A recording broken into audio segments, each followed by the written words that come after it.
Oh shit. Gotta check the microphone sound things. It's always changing itself for no reason. 94, right where it should be. Now I sip my tea and wait. And an ad comes up. Oh shit. Gotta check the microphone. Alright, what up? Oh, I guess we'll shoot the shit a little bit. Chat before I start the stream proper. Because I don't want to explain the format when everybody's gathering up. Yo, Memphis. Dude, the struggles. So when there's a... Ooh, that was a good stretch. When there's a DLC... There's a DLC that comes out, a lot more people watch my videos. And that's dope. And now I'm paranoid I didn't do my sound check. Yo, Memphis. Okay, good. When there's DLC, a lot more people watch my videos. So that means our average video lifetime goes from 2,000 viewers to like 6,000, which is awesome. And not all those 6,000 people comment. But it does mean there's a higher chance of someone to come in with just a troll-ass comment. There's a couple out there that just drive me up a wall. But one of them that got me was some guy was complaining that one of my videos had too many commercials on it, unsubscribed or whatever. And I was like, too many bro, how do I have any control over that? I literally have none. During live streams, I can hit a button that says put a commercial here, but I've never hit that button in my entire life. So if you get commercials in the live stream, it's just YouTube's doing. But no, I don't know. I will say YouTube has gotten a little unbearable recently. Like, I have a phone account. If anybody's noticed that I respond sometimes to my phone account, I'll just throw in a comment, this is Human Boy. But yeah, on my phone account, I have all these subscriptions of like historical podcasts. I have a couple movie and TV show review channels I like to keep an eye on. What else? Stephen Colbert, Seth Meyers, some of the late night shows because they have some funny monologues I like to listen to while I'm at work. So I don't really like to cross those with my streaming channel. Streaming stuff, I just like to stick to Warhammer 3, so I kind of know what's going on in the scene. Like I know when Turn's streaming, or I know when Dov's streaming, or something like that. So I just subscribe to a bunch of Warhammer channels with my Human Boy account. Anyway, where I was going with that is just like listening to my podcast. It'll be like literally Jon Stewart or someone will make like one joke, ad, another joke, ad, and then he does a setup for a joke, ad, then he finishes the joke, ad. I'm like, this is a 11-minute video and I got like 6 ads. Google, calm the fuck down. Like, just stop. I know you're pushing premium super hard. I know you want everybody on the planet to get YouTube premium, but calm down with these ads. Holy.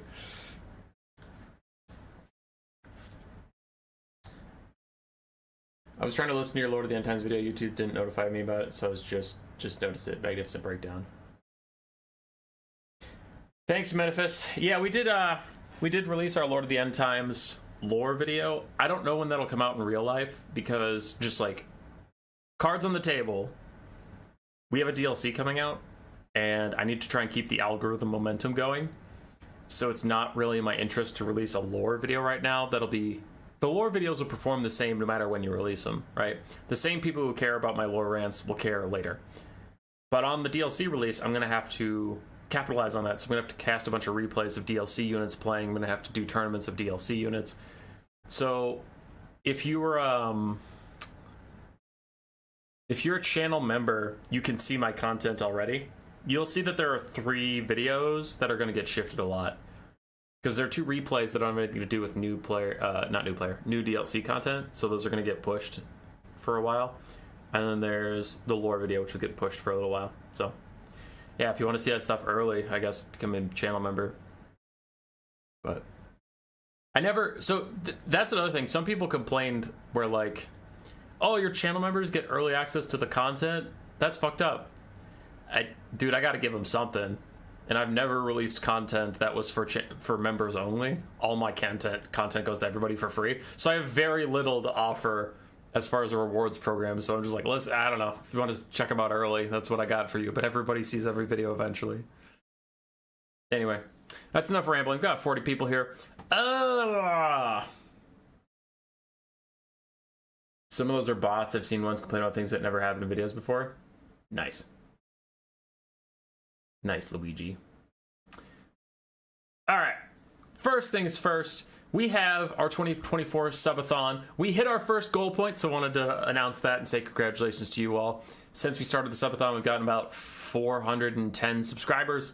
So we hit that 12,500 subscribers. We will be getting our Ice Bath question stream. But if you want to see the other two goal points, we have 23 days left of 2024. Got to get them subs coming in. I think we need another 470 to get to the next one. But enough advertising, enough random shenanigans. What the frick is a survival tournament? What is happening today? Well, I had a fun little idea. Or at least I thought it was fun. I like a survival game mode. If you haven't seen it on the channel before, it's where two players pick 3 to 5 factions that they enjoy. They put them in an order without knowing who their opponent is or what factions their opponent is playing. You just like, for me, I mean, I played as the raiding party, so I like Greenskins, Ogre Kingdoms, and Skaven. I put Greenskins first, Ogre Kingdoms second, and Skaven third. But to this, I did a faction war format. Sorry. I should finish what survival is. So you put them in a blind order. The other person puts theirs in a blind order. You fight. And let's take my example down there. Raiding party versus the Alliance of Men. Let's say Greenskins, Ogres, and Skaven. If my Greenskins and Ogres lose to the Alliance of Men's Kislev and Empire, but my Skaven beats his Bretonnia, right? Normally you'd say, well, you lost 2-1. No. My Skaven can fight his Kislev, and let's say I win there. My Skaven can fight his Empire, and I win there. I still win, and I have my Skaven left. Now that's how a normal Survivor goes. I wanted to put a fun little spin on it, I thought, as an event. So we did a faction war format. All 24 factions are assigned to groups of 3. And let's take my example there, where if I have Skaven, and I win with just Skaven left, I would advance. Oh no, I'm behind that. Whee! Okay, go back to where you were, Control Z. I thought it was the top player. So raiding party would go here, but since I only had Skaven left, I would only take Skaven with me. And let's say I have to fight the Blood Gods of Chaos. Let's say they just fucking sweeped it, right? Well, I'd have to fight all 3 of their factions with Skaven, so maybe my Skaven takes out Khorne, maybe my Skaven takes out Demons of Chaos, but Nurgle beats me, then Nurgle would move on. So, it should be a fun little format. Never done anything like this before, but I thought it'd be neat. And it is kind of faction war-esque in that we could get down to just one faction and see who is the best faction in the whole game. Or someone will sweep all the way through and we'll have 3 factions that end up alive at the end. I don't know. We'll find out. I set this up at the start of the last patch, and I let people schedule as they were able, so it actually just got done this last weekend here. So I don't fully remember all the results because it's been a while. But enough intro, let's do it. Okay, starting off with something. I did have some games played on... Oh wait, that won't be a good blocker because you guys could see that. There we go. We had some games played on an older patch, so I gotta go grab those first. Okay, so we'll be starting at the bottom. Blood Gods Chaos versus Ulthuan's Children, because it was played on the earliest patch. I need to start with Khorne Dark Elves.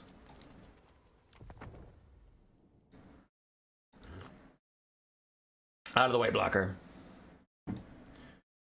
Khorne Dark Elves. Rider Rohan versus Inkars.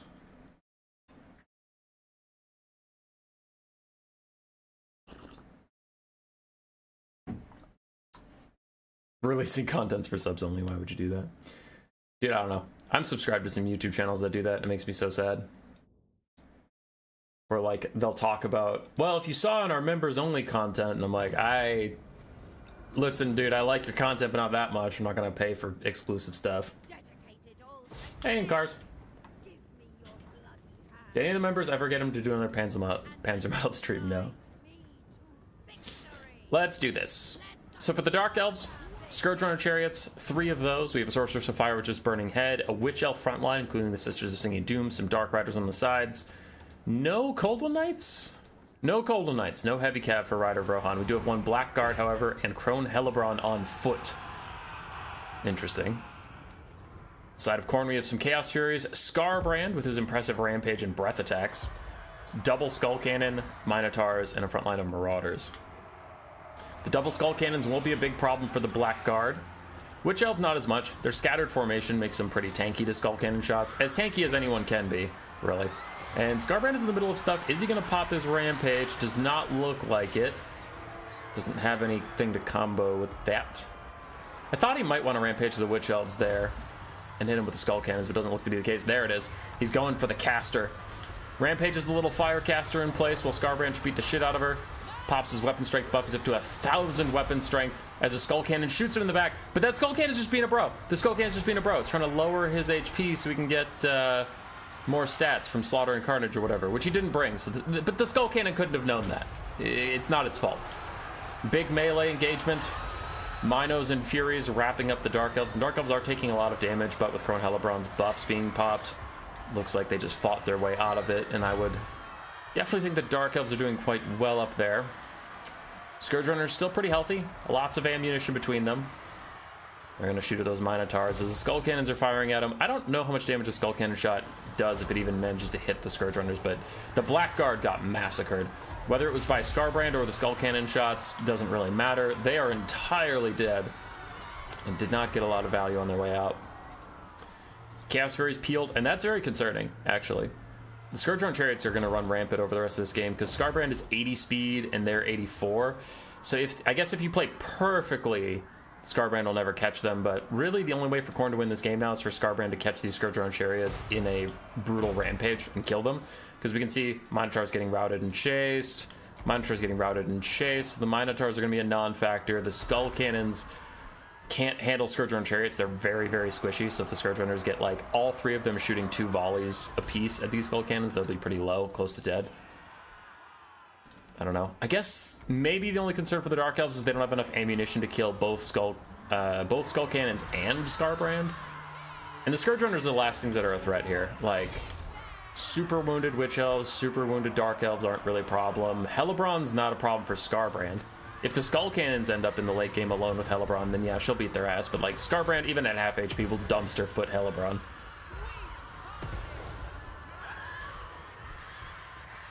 So the Dark Elves have to use their Scourge Runner ammunition wisely. It looks like they're going to focus on Scarbrand. But this is exactly what we're worried about. He caught them in a big rampage. Immediately gets a good axe shot onto the Scourge Runner Chariot. He pops all of his buffs, knows he needs to get out the damage he can while he can. This rampage is crucial for him. And he's killed one of the Scourge Runner models. The rampage wears off. Can he get another good shot in? He misses twice in a row. He misses melee attacks twice in a row into Scourge Runner Chariots. That is very unfortunate. He gets another shot in, but he was only able to kill 1 Scourge Runner model. But oh no. Hellebron rampages her own units back into him. Now that is huge for the melee attack and all that stuff, but it also brings those Scourge Runners right back into combat with Scarbrand, and everything's rampaged. If there's a Sword of Khorne saved up, I mean, it could go right there, kill off all those units, but it doesn't look to be the case, and Demonic Instability starts to take Scarbrand. Actually, that is a good question. Has Khorne gotten any abilities off? I don't know that he has. If they have been, then they've been Horn of Khornes that I didn't notice that were subtle in the background, but Scarbrand's in a lot of trouble. At this point, if he dies, the game is probably over. I don't see how the Skull Cannons are going to be able to kill Hellebron while also still dealing with Scourge Runner Chariots in the background. And random infantry. I swear that Skull Cannon just killed him. I know what I saw, and I saw a Skull Cannon shoot him in the back for like the 2nd time this game. Other Skull Cannons fading away without its Lord leadership buff, and then just being demonic and very low. It's having a tough time. That's probably that. Scourge Runners have enough ammo to poke the Skull Cannon down. Hellebron's still here, full HP.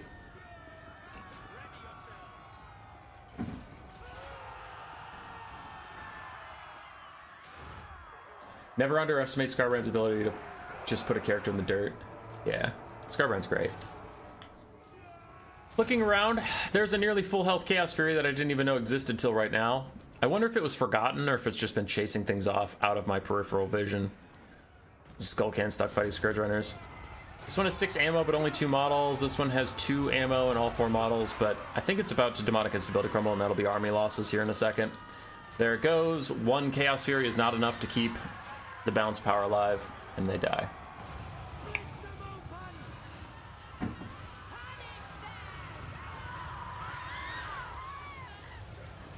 All these games were on a previous patch. Itatsuki, no. A couple of these games were on a patch before, and then the rest are on the live patch. None of them are on the DLC, if that's what you're asking.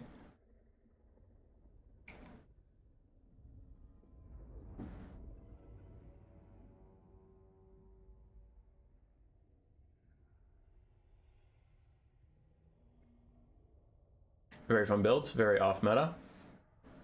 Yeah, the players, while none of the players are trolling, I did gather some people that were, you know, good people.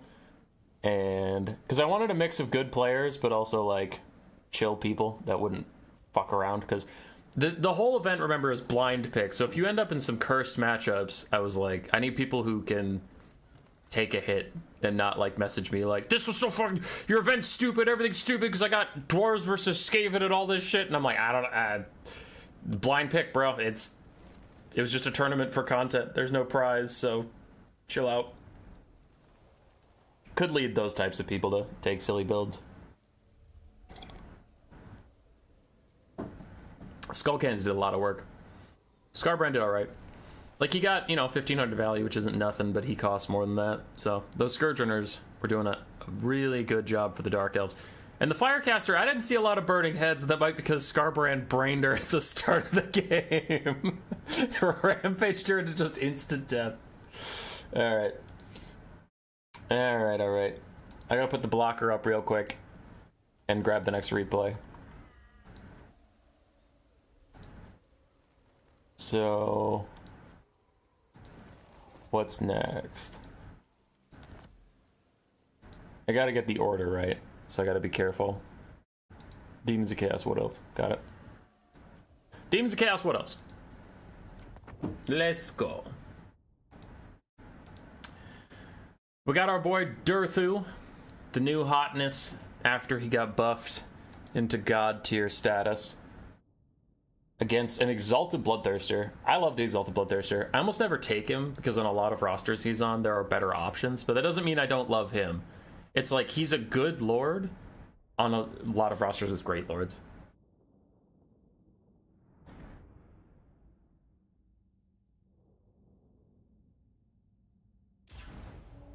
Elves out of Skaven. I'm sorry, Lenifis. I'm going to put it on slow motion because the builds are vanguarded, so that makes this happen pretty quick. Frontline of Dryads, their magic damage good against Demons of Chaos. The Demons of Chaos roster, they're going to have a ton of physical resistance, so maximizing that magic damage is pretty good. Then we have Deepwood Scouts with magic arrows. Durthu with Flock of Doom and Sword of Daith, very good at clearing out blobs. Then we have Triple Wild Rider, one of which is the Wild Hunters of Khorne. We have the Wardens of Sithril, and what are those? The Wraiths of the Frozen Heart, Dryad ROR in the back, with another Eternal Guard. Pretty simple Wood Elf build. On the other side, Seekers of Slaanesh for some armor piercing versus various tree units. Kepler Chaos Furies of Nurgle, Tzeentch, and Khorne. More Seekers on the far side, a Nurgling front line, some Fiends, and then we have the Blue Scribes. The Scribes who are blue, writing many a spell. Is he double fisting Feathered Pens? Legend. Absolute legend. And then an Exalted Bloodthirster. His fire damage will be pretty good against Durthu. I think Durthu is weak to fire, being a tree. Yes, he is. Just had to make sure. And he has physical resistance, so actually the Bloodthirster is a really good combo. Magic damage and fire damage versus Durthu. I love it.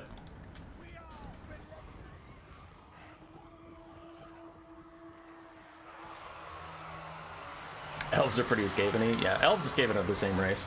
Tell Rider of Rohan that. He will, he'll love that. He'll love that comparison. One of the Nurglings already died on the way in. It's not surprising. Deepwood Scout's going to do a lot of damage there. Durthu's waiting to pop his Flock of Doom and Sword of Daith till things blob up. This is going to be a blob. I wonder if Ryder sees this happening, because that's what you save the Sword of Daith for. He's walking towards it. He sees it. He sees it. Pop it. Sword of Daith, Flock of Doom right on that triple combo. There we go. Flock of Doom overcast. There goes the Sword of Dates. Yeah, Durthu is here to punish this blob very quickly. Seekers of Slaanesh getting wrecked. I double-clicked. That's my bad. They're getting wrecked by the Deepwood Scouts and the Wild Rider charge, so one is already fading away. The other Seekers are below half HP. And all of these Nurglings are dying. But the Demons are here. Seeker's going to kill off some Wild Riders on the high ground. It's not like the Wood Elves gotten away scot-free either. The Deepwood Scouts are in supreme trouble. And there was a Burning Head, wasn't there? So the Blue Scribes got one good spell in already. As they now just sit here shooting at Durthu. More Seekers come running downhill. I'm gonna route off Dryads soon. Now I'm just curious what spells the Blue Scribes get. There's no way for me to check that. I just have to see it happen in real time. Demons of Chaos losing a lot of their multi-entity model units. They are a stronger roster now. They're very meta, and a lot of people like them, but that is still one major weakness they have. Hey, a little Wind Blast. A major weakness they have is a lot of their multi-entity units die so quickly for being demonic that they rely pretty heavily on their single entities and elite units like Fiends, like Exalted Bloodletters, Exalted Demonettes to carry games for them, but Nurglings are just kind of bad. I don't know. I think that's a take I have and not a lot of people have, but Nurglings for 350, I think they're just too squishy and too shitty. Like, I honestly think they should be worth, like, 250 gold, and then I'd maybe consider taking them, but I just avoid taking Nurglings altogether. Losers. Loser Nurglings. Seekers fighting to the end. Pretty good against the Wild Hunters of Kurnos. There's no healing here. It's just Durthu with Flock of Doom, so the Wild Hunters take the damage they take, and they get pushed off. And we still have the important units for the Demons of Chaos. We have the Blue Scribes, which is your caster. I mean, Blue Scribes are usually a meme, but they are important if you bother taking them. We have a full health Exalted Bloodthirster. We do have a nearly full health Fiend. The Wood Elves are quickly ending up with just melee units, so it really is down to RNG. If the Blue Scribes get some, like, Final Transmutations, Flensing Ruin, Burning Heads, Pendulums, things that are good at either killing blobs or Durthu, then the Demons can win this game. If they get a bunch of dumb bullshit, then they're gonna lose so bad. Bloodthirster pops Deathbringer, pops in. He's gonna fight Durthu. It's getting some good cleaving down. And what is happening right here? Is that... Oh, it's Gehenna's Golden Hounds. Yeah, that actually does really good damage after all the buffs it got. All right, really good cast. Good job, Blue Scribes, showing up. Sword of Daeth is down from Durthu just to lower the Exalted Bloodthirster's armor. It doesn't really do that much damage to him, but there's not a lot of good Sword of Daeth targets left. So you might as well do what you can. Fiend's taking a lot of damage, though. Wood Elves starting to pull ahead on the balance of power. It is really down to this Exalted Bloodthirster and RNG on the Blue Scribes to see who wins this.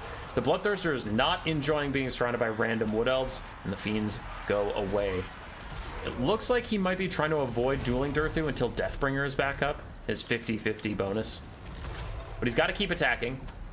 We do obey attacking rules here, so when he's down to 2 single entities, the Bloodthirster has to stay in combat. Because I don't know if the Blue Scribes literally can go into combat. I forget if they're one of those chariots that, like, can't land, like a balloon. I don't know. Shows how much I see the Blue Scribes. Durthu's still kicking the Exalted Bloodthirster's ass. And I love this. The Wood Elves just surround for a duel. They're like, you know what? We'll let the duel happen. No interference. Wardens of Sithril race the Frozen Heart. Everyone just making a little circle around the Bloodthirster and Durthu going at it. Blue Scribe's gonna try and chase off some Dryads. Just to be a jerk. And a fireball! Treachery from the Demons as the honorable duel is going on. A fireball from left field to set Durthu ablaze. Tier 3 army ability of Tzeentch is down. The Wood Elves, their honor betrayed as they just tried to set up a nice honorable duel. We got a whole bunch of dumb bullshit in the way. Never trust a demon. Never. That's fucked up.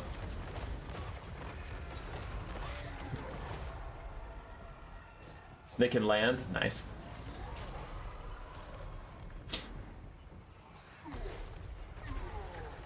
Nurglings have a lot of HP. They do, but they just have really low armor and low leadership.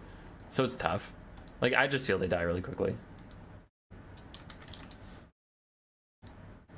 For Rider of Rohan, Durthu with the casual 3,100 value. He is very, very powerful. You see him in almost every Wood Elf build these days. And it's weird. I'm conflicted because I love Durthu. He is actually my favorite Wood Elf character. Lore-wise, aesthetically, gameplay-wise, I love Durthu.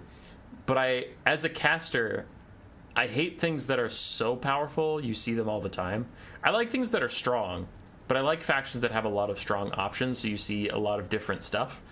But when something like Durthu is so overbuffed, you see him every game, so then you start to hate him because it's like, oh, it's the same thing I've been watching forever.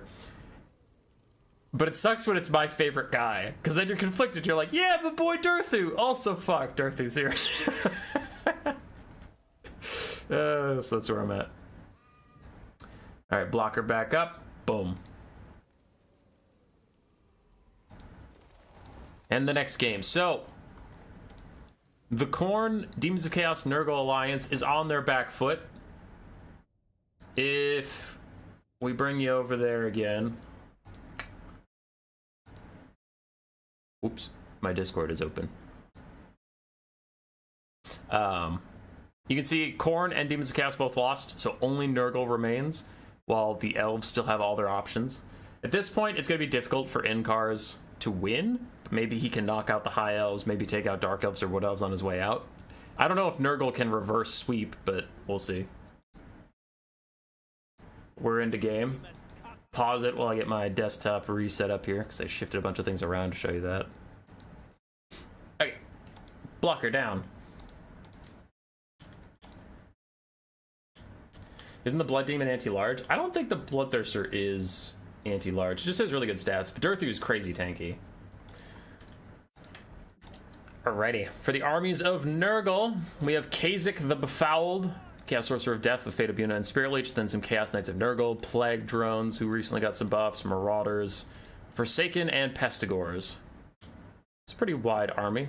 For the High Elves, you have Teclis leading them, Regrowth, Net, and Flock of Doom for his spells, White Lions of Krace, 2 Rangers in the front line, then we have Sisters of Avalorn and the Talons of Torquelada. This is a very classic combo. You have the Flammable weakness paired with the Sisters of Avalorn, who do fire damage. Really like that a lot. And you're against Nurgle, so there's going to be a lot of healing. Nice to get that extra fire damage out. Fireborn, regular Dragon Princes, and then 2 War Lions of Krace. Nice compact High Elf army. Pretty elite if you consider 2 Fireborn, a Sister of Avalorn, and 3 White Lions of Krace.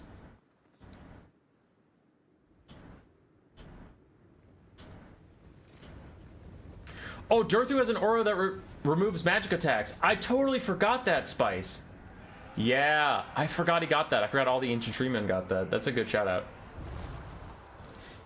All right, Net onto the Forsaken. He just wants to hold them in place so the White Lions get a free charge onto them, and the Forsaken get a bad fight because now these armor-piercing White Lions are fighting them instead of the Rangers that the Forsaken wanted to battle. I like that because he Gatling gunned down the other Forsaken with all of his archers, and then he netted this one to change what infantry it was going to fight. That was really cool. That was good micro there from the High Elf player. Got 2 winning engagements. We have some Chaos Furies trying to fight the Fireborn. That is a laughably one-sided contest, so the Fireborn will win that, but it might be just trying to hold them in place so the Chaos Knights can countercharge in as a Flock of Doom punishes Nurgle. We're about to lose another Chaos Fury. The Pestigore is going to rout soon. But Kha'Zix and the boys are in. Can you stop those High Elf archers? They're trying to. We have Plague Drones here already. Doing a bit of distraction and disruption. The Dragon Princes and War Lions get back to them while the Towns of Torquelada run through all these Rangers, get to safety, flee, little Elven archers, flee. The Chaos Furies of Nurgle get onto the regular archers, not the Sisters, not the Talons though, so this is the least of the 3 targets. And the High Elves look like they might be fine just sacrificing those. The Fireborn not going to present their backsides to the Chaos Knights of Nurgle to countercharge that. They have other things going on. Plague Drones are getting worn down a bit. Nurgle is already behind on the balance of power. And they're just having a really hard time getting through that front line. But a Fate of Buna might be able to break the back of this game. I don't see a Regrowth coming in just yet to save them. If the Fireborn die or get routed, that will free up these Chaos Knights to come sweeping through the back line and really turn the tide on things. Because you see, the High Elves are hard pressed. They don't have any extra units to stop these extra Chaos Knights. Like, everybody is where they need to be, holding back what they can. These Chaos Knights getting stopped by the War Lions. And it looks like the Fireborn will hold in time for Teclis to join them and a Regrowth. Just saving them in time. Teclis' Encourage Aura also giving them a little bit more leadership to hold. And without them breaking, I don't see how Nurgle's going to do this. Their other Chaos Knights have been completely stymied. Their front line lost to the High Elf front line. The Chaos Knights performed admirably, but a Regrowth onto those Fireborn was too much. We got Kha'Zix, though. Kha'Zix the OP Kazik the... Oh, God. He only got 200 value. Oh, shit. Looks like a fun tournament. How long was it in the making? About a month? About a month, because I let the players schedule as they were able.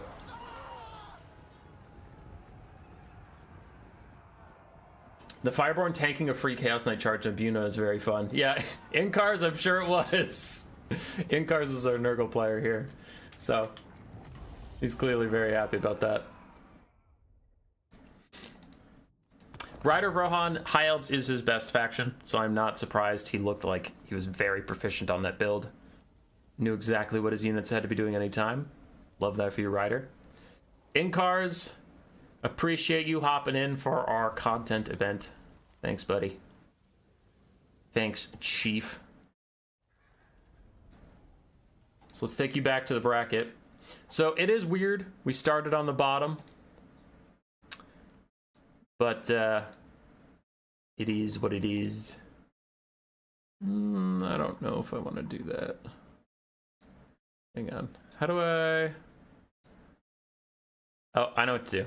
I know what to do. Sorry, doing Photoshop things. How to not break my entire Photoshop file, but do I want to do?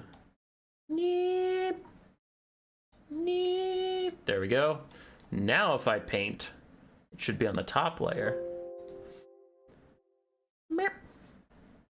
That's too thick. No one can see what factions used to exist.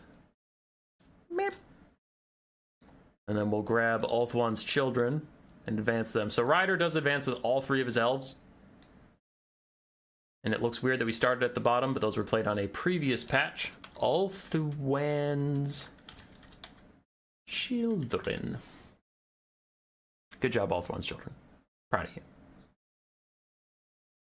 What series is next? I know there was another series played on the older patch.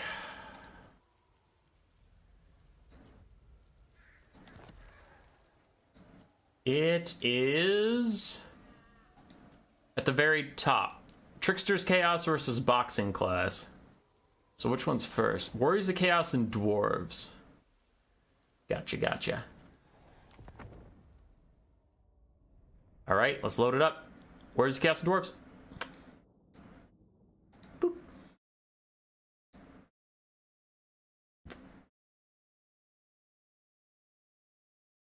You just noticed the names for Cathay and the Dwarves? Yeah, dude.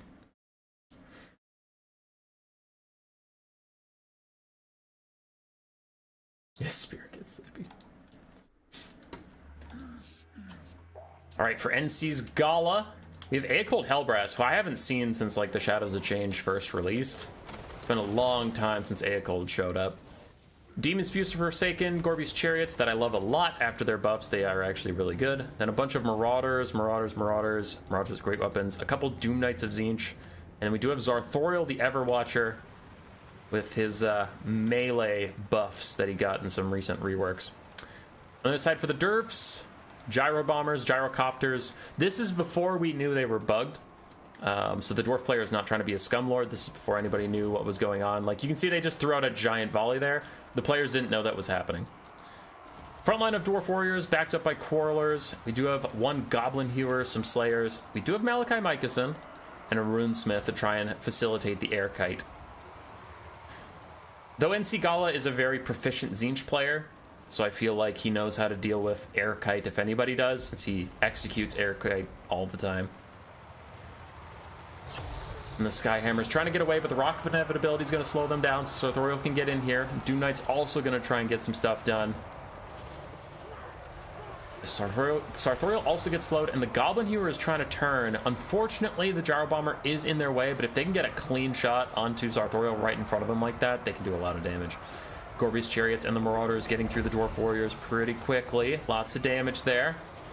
And this is terrible for the Dwarves. All these Doom Knights keeping them locked in place. The Gyrocopters and the Gyro Bombers have to just run for safety. Other Doom Knights closing in as well. And Aecold helping to cleave through Dwarf Warriors. I'm guessing that's why they brought him. I was like, is he memeing or why is he bringing Aecold? I'm not going to draw attention to it, but then I realized you're fighting Dwarves. There's probably going to be a Hero Hammer, and Aecold's pretty good at dealing with them. So the front line is broken for the Dwarves. And they're hard pressed because these Dwarf Warriors can't run up and support that. They have to hold all these guys off. So it is quickly going to become Quarrelers and the Goblin Hewer getting stuck in melee combat, which they will hate, as the Goblin Hewer struggles to find a place to sit and shoot. It looks like they got some shots off onto the Sartorial, but not enough. And now they're just trying to reposition as Marauders are closing in. So they probably need to just turn and fire as best they can. And then their crew is going to get into melee. They're Slayers. They'll be fine. You should shoot while you can. Dwarves are slightly ahead on the bounce power, as the Warriors of Chaos front line isn't winning everywhere. It won where Eacold and the Gorby's Chariot was, but elsewhere they are actually getting beaten by the staunch Dwarfen lines. The Doom Knights are keeping the Gyrocopters at bay. These Gyro Bombers, the Skyhammer Squadron, actually going to rout soon. The Doom Knights would chase them off. I don't know where the ROR Doom Knight ended up. There they are. They chased off something else, and they need to return to the fight, which they are now. And what is that? That is a Rune of Wrath and Ruin. A little bit of friendly fire on the Slayers. Mostly hit 2 different Marauder units. It's pretty good. But Eacold gets his duel with the Runesmith. And the Runesmith is courageous. He's heroic, as most dwarves are. But, I mean, he can't fight Eacold Hellbrass. He's a little outclassed there, so he'll need some support of some kind. The Warriors of Chaos starting to drag the balance of power back just a bit. Some of the dwarves are starting to rout. Now I am worried though, because the dwarves that are routing have plenty of HP and leadership. They'll be back. They could reform the front line. Sartorial's down to half HP. What is Malachi shooting at? So Malachi's just been trying to poke Sartorial this whole game. Very high weapon strength on him. Is that a final trans? Yes, it's a final trans. It didn't hurt Sartorial in the process, but it was overcast. That's brutal. Dwarves have pretty good spell resistance, but still. I mean, it's a good cast. Hits the Gyrocopters on their way through. It's hitting the Runesmith the whole time. It's hitting Malachi, who has a pretty low HP pool for his cost, and he has no source of healing. That's pretty tough. But Sartorial is forced away. He's not going to be much of a melee use for the rest of the game. You don't want him to take some incidental extra damage and then just demonic instability crumble, take your whole army with him. But the dwarves are run very thin. They have 1 Quarreler left shooting, Malachi is still shooting, and then you have some haggard-ass melee units running around. Gorby's Chariot's going to slice straight through these dwarf warriors, get some good damage, take none in return, and keep moving.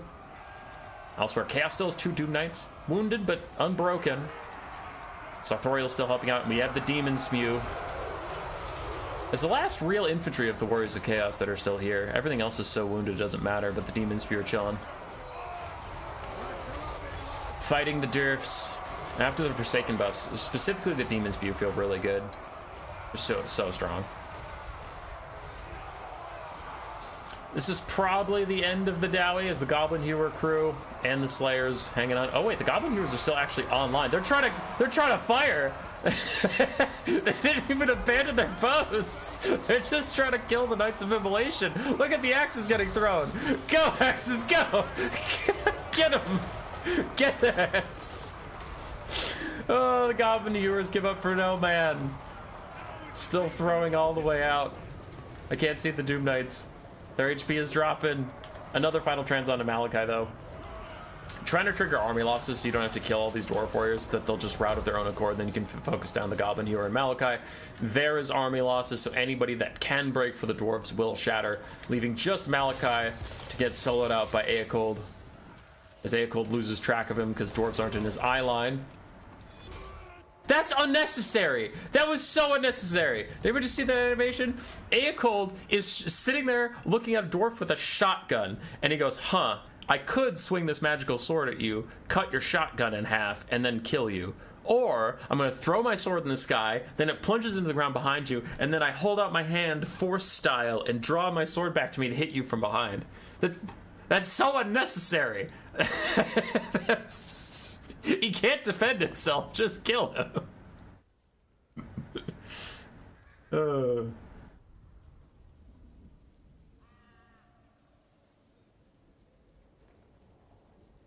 Gala's Lenorm, yeah.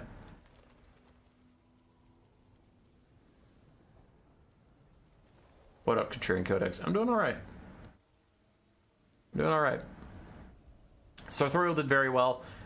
Doom Knights did their jobs. Like, one got a ton of value, one didn't, but they were really needed to keep the Dwarven air squadrons at bay. Keep them busy. Marauders got punked. That is one of the sore spots for Warriors of Chaos in this matchup is Marauders. And even Marauders with great weapons don't do that well versus Dwarves. But the Chariot, Sartorial, and the Demon Spew were enough to break through. For Kaiju, the Dowie are down. He gave it a valiant effort. It was actually a pretty close game. Because as we noted in the late game, the Goblin Hero did well. So noted in the late game, both the Doom Knights were very low. Aecold was full health, and then Zarthariel was very low. So it's like, well, Gorby's Chariot was doing fine. But killed all the Marauders. Killed a lot of the Doom Knights. Image back up.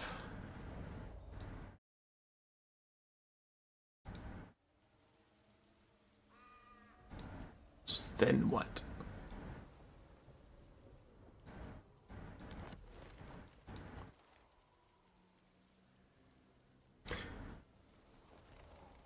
What?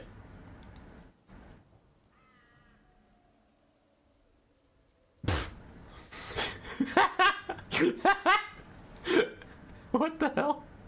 Okay. I figured it out.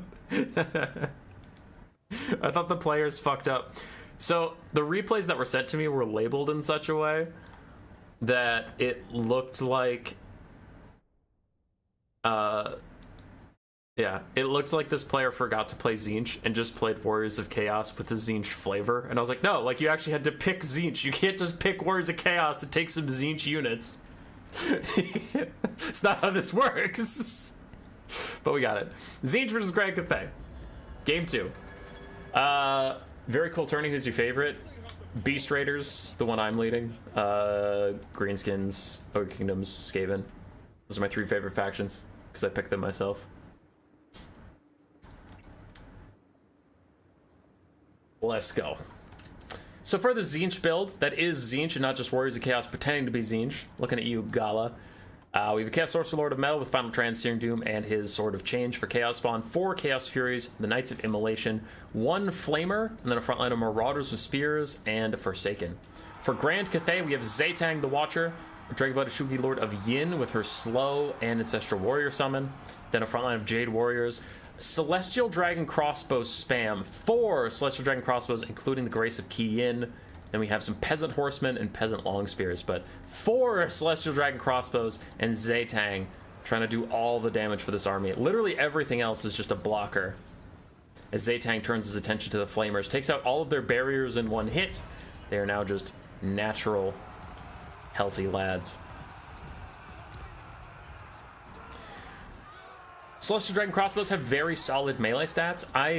I think this was intentional. I think he takes this build to like try and dissuade, if you have Grand Cannons or Hellstorm Rocket Batteries or something, if Chaos Furies just suicide to kill the crew, if you trade 1 for 1, you lose a very expensive artillery piece. I think he wanted these very, very tanky guys that if the Furies want to suicide dive, the Celestial Dragon Crossbows will just tank it. And their high armor values means you can't just pink fire down the line and kill an entire archer unit. So that is actually pretty clever. Like these Chaos Furies just rear charge them, but look, their HP is going nowhere. That's really clever. I like that tech from Kaiju. Now they'll still trade down into Furies over time, but it buys you time, right? It buys you time to summon these Ancestral Warriors. It buys you time to rally some Peasant Horsemen or something. It's just like a unit doesn't get instantly deleted. It takes a long time to grind through them. Even the Knights of Immolation are having a tough time getting through the Grace of Ki Yin. And meanwhile, Zaytang is trying to keep this game on a timer, continuously firing tons of ammunition. So if he is left alone to shoot all of his ammo, he will just kill the Tzeentch army by himself. But some Forsaken distract him and Chaos Spawn distract him too. So he's going to have a hard time shooting. He's either going to take a lot of damage if he throws on guard mode, or he's going to have to keep walking away slowly. So tough time for Zaytang. Good play from Tzeentch so far. Is that another Final Trans? That is right onto the Lord, but also going to hit all of these incidental units as well. Celestial Dragon Cross was taking a lot of damage, but the Furies will run out of gusto when they start Demonic Instability crumbling away. And we can see the Forsaken frontline is taking a shellacking. I don't see a Forsaken around that has over half HP. So they're going to mostly start routing. And these are mortal units, so if the Celestial Dragon Crossbows take some damage, but they eventually come back, you know, that'll be fine. If you can rout off the Forsaken, kill the Chaos Furies with their Demonic Instability, get them off the battlefield forever. Peasant Horsemen still trying to push those guys back, and there goes some of the Demonic Instability, there goes some of the routing as well. And the Chaos Sorcerer Lord of Metal dives onto the Shugi Lord to take care of business. But he only has 48 melee attack. The Shugi Lord does have 40 melee defense. It's not like he's going to instantly kill this Shugi Lord or anything. Chaos Spawn Summon is out, artificially inflating the bounce power for Tzeentch just a bit, and is holding Zaytang in place. You can see he's trying to path, he's trying to walk, but those are thick Chaos Spawn bodies holding him down. Oh, Zaytang. You really don't like being surrounded by mass, but the Chaos Spawn Summon will run out in 6 seconds.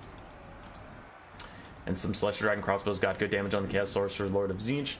If Zaytang can get free of the spawn, which have now disappeared, if he can get to safety and fire 2 or 3 shots at the Chaos Sorcerer Lord, he could get rid of that guy, but it looks like instead he's going to be taking out models of the Doom Knights. Flips that guy off his disc, so every shot from him will do some damage, but it also will take out models from the Chaos Knights and make them a lot less effective. For Grand Cathay, they're scattering to the winds, and unfortunately for them, they were not able to fully get rid of the Chaos Furies and the Forsaken, so we're about to lose 2 Celestial Dragon Crossbows chased off the map. That's pretty brutal. And Grace of Kian have also taken a lot of damage. Balance of power is 50-50. You still have 1 healthy Celestial Dragon Crossbow left. Zaytang has a ton of ammo. And as long as he has 1 HP, he's at full effectiveness. No one cares what his HP is. They just care if he is crumbling or not. And they care if he is shooting. Tier 3 armor ability of Tzeentch on some Jade Warriors and Peasant Horsemen. Did a little bit of damage. You don't have a net without Kairos. So, might as well send it. I personally just spam out the tier 1 and tier 2 abilities of Tzeentch. I don't really go for the tier 3. It looks like he was desperate to get that done. Chaos Sorcerer Lord is stuck in the Ancestral Warriors, slowing him down, intense armor piercing, and getting rear charged by the Shugi Lord over and over again. And that could be a huge momentum shift in this game. It was very even, but now I feel like Tzeentch is on the back foot. Their Lord and Caster is going to get chased down as the Shugi Lord gets rear attack after rear attack after rear attack into this poor disc boy. He's trying to get up into this guy. There he goes, but she has 105 speed. He only has 86 due to being wounded. But she peels off. She's not going to chase him. I think you have to. Oh yeah, Flamers exist. Hi, Flamers. Where have you been? Okay, clearly not participating in this fight, so now I feel less bad. I feel like Zaytang should fire 1 arrow at this guy just to kill him and get the Lord is Dead debuff. That would be very important for clearing out these Marauders and Furies and whatnot. Leaving him alive with that little HP is just a mistake. Like, this Shugi Lord should have chased him down. If she's not going to chase him down, then it needed to be a signal for Zaytang to shoot him or something. But it looks like neither happens. I think that's just a mistake. Flamers, Demonic Instability crumbling away, and Social Warrior Summon fades too, so both sides lost something there. As everybody rallies around Zaytang in this last Celestial Dragon Crossbow. For Tzeentch, really all they have left is the Doom Knights. Knights of Immolation. 1 Marauder Spear that's relatively healthy is not going to change this game. A Chaos Fury that's just about to Demonic Instability crumble is not going to change this game. Chaos Lord at 1 leadership on the edge of the map might. Because if he was dead, this Fury would already be crumbling. And these Forsaken would be routing right now. As Tzeentch does their best. I guess the copium for Tzeentch is if you get back here with another final transmutation and you get it onto the Shugenin Lord and Zaytang, that is a lot of the bounce power of Cathay. Because Cathay also isn't looking too hot, but in the background, the Tzeentch caster routes himself again. We just lost a Fury in front of our eyes, so it is literally the Knights of Immolation holding up this bounce of power. If they route, they will just army loss. Even if they don't route, it looks like if this Marauder goes, they go too, so. Tzeentch is down. For the forces of chaos, Warriors of Chaos prevailed. Tzeentch did not. And for the forces of the Boxing Bros, Dwarves have fallen. Grand Cathay advances.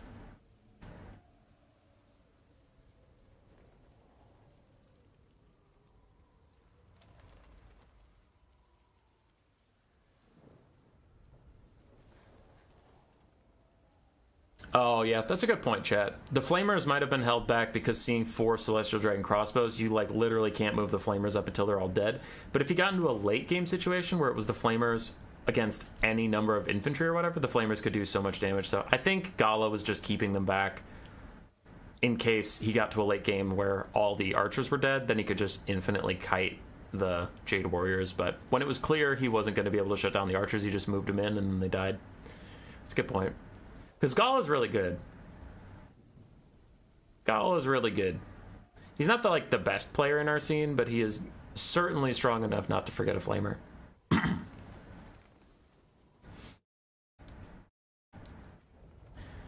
All right, third game on the way between these two. It is Slaanesh versus Chaos Dwarves.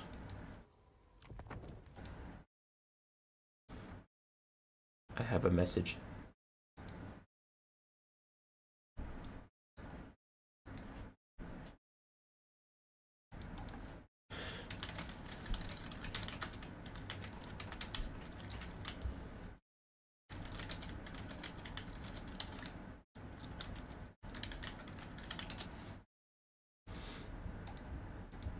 Okay. What are we dealing with here? But the horned rat stands. Yes, he does. Yes, he does. For the Chaos Dwarves, we have Chaos Dwarf Warriors and Infernal Ironsworn. Mixed frontline. Very stalwart frontline. Triple Blunderbuss, one of which is the Granite Guard. Then we have 2 Hobgoblin Wolf Raiders, a Bull Center Render with great weapons, and Astrogoth in the back with Cascading Firecloak and Ash Storm. On the other side, 4 Slaanesh, Devoted Marauders of Slaanesh for a front line with some Hell Scourges. We have Fiends, Chaos Furies with their massive armor-piercing values. And then in the distance, an Exalted Keeper Secret of Slaanesh with Pavane and Lash, and then of course their AoE Rampage. And we have an Allurus of Shadows with just Locus of Swiftness. Oh, they're on a chariot. I was like, why are you being brought at all? Allurus on a chariot, huh? I know Kaiju's mad about this. Kaiju's playing the Chaos Dwarves right now. His favorite faction is Slaanesh, and I had him fight Slaanesh, and he was like, you dumb bitch. Ratboy, what's your most hated faction? Why? Probably currently Dwarves, because I used to like them a lot, but then they got moved increasingly into Hero Hammer or Sky Cheese, and I hate that. I used to like wide builds with a lot of Thunderers, Quarrelers, Cannons, things like that. I used to like Dwarves a lot, but the way CA nerfed them and buffed other ways of playing them, their 2 viable playstyles right now are just really fucking annoying, and I hate it. So probably Dwarves. And it's unfortunate, because I used to like Dwarves.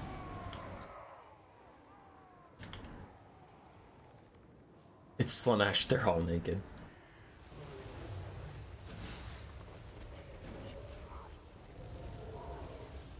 Blasting charges in the front line so they never get a second volley. This warrants a trigger warning.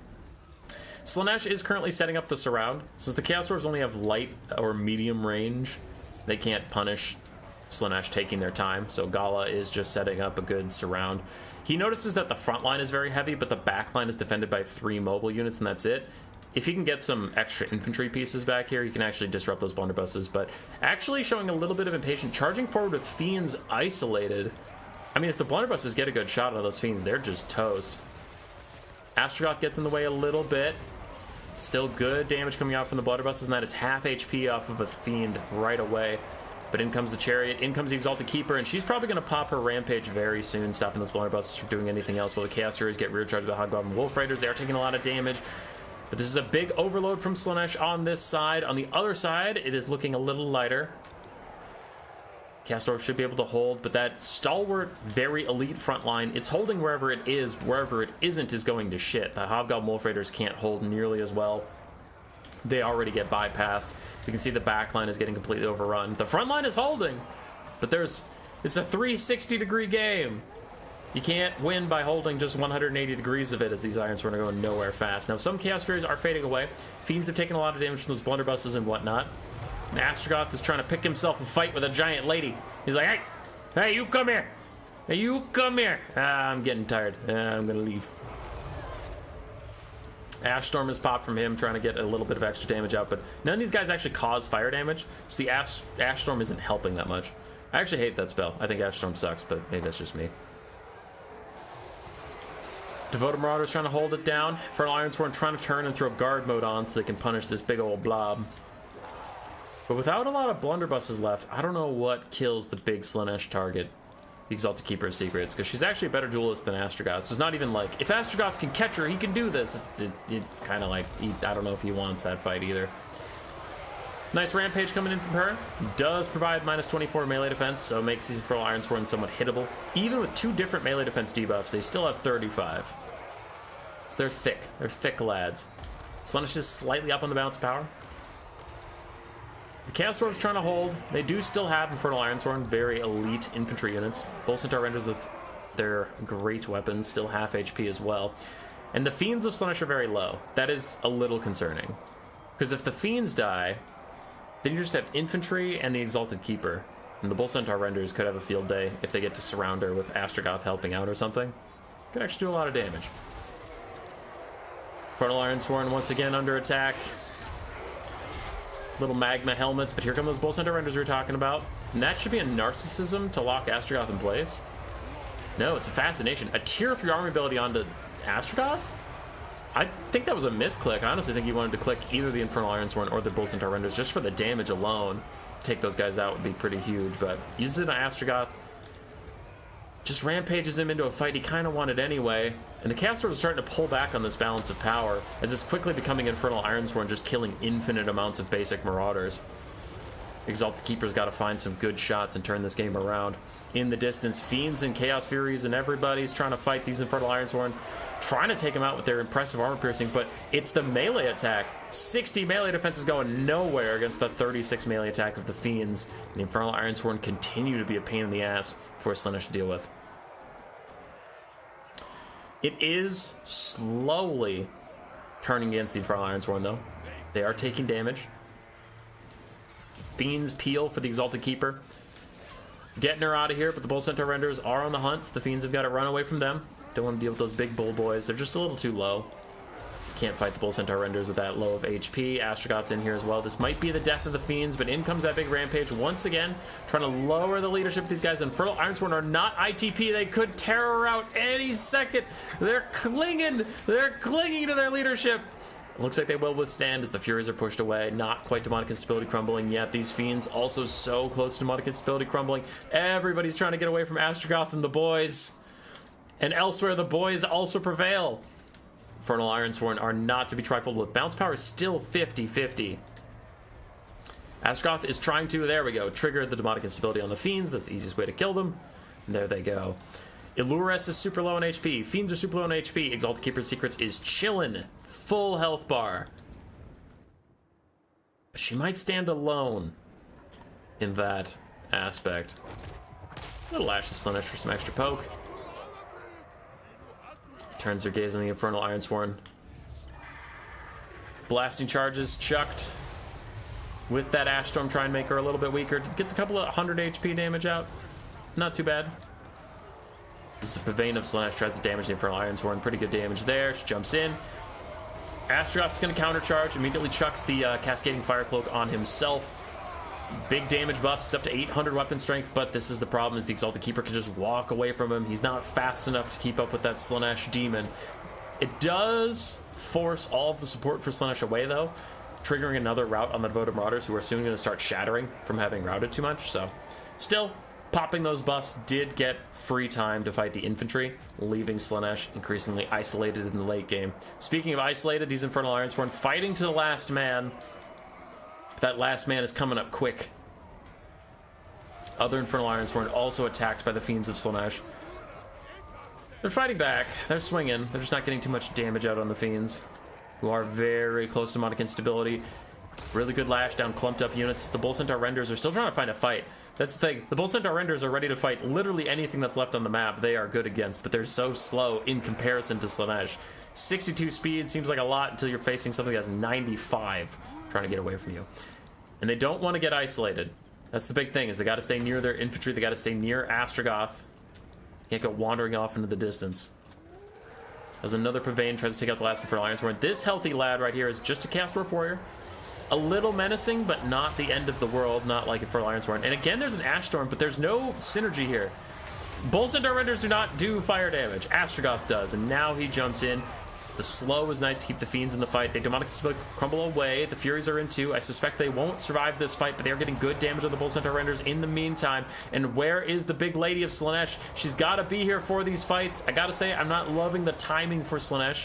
Taking fights before the big lady is there means just all of her blockers and all of her chaff is not able to help out. Another Seductive Glory is out. And is that a Narcissism? That one's a Narcissism. It's got to be. It's a Fascination! Stop casting Fascination on single targets. It doesn't do damage to them. Speaking of damage, the Bull Centaur Renders are pushed off. The Illurus is very low on HP, but it has enough to chase off these guys. And it's coming down to Astrogoth and some Chaos Dwarf Warriors. As the last of Slaanesh's Marauders filter in just to die, Bull Centaur Renders will also go. And I don't know if Astrogoth can kill that Greater Demon.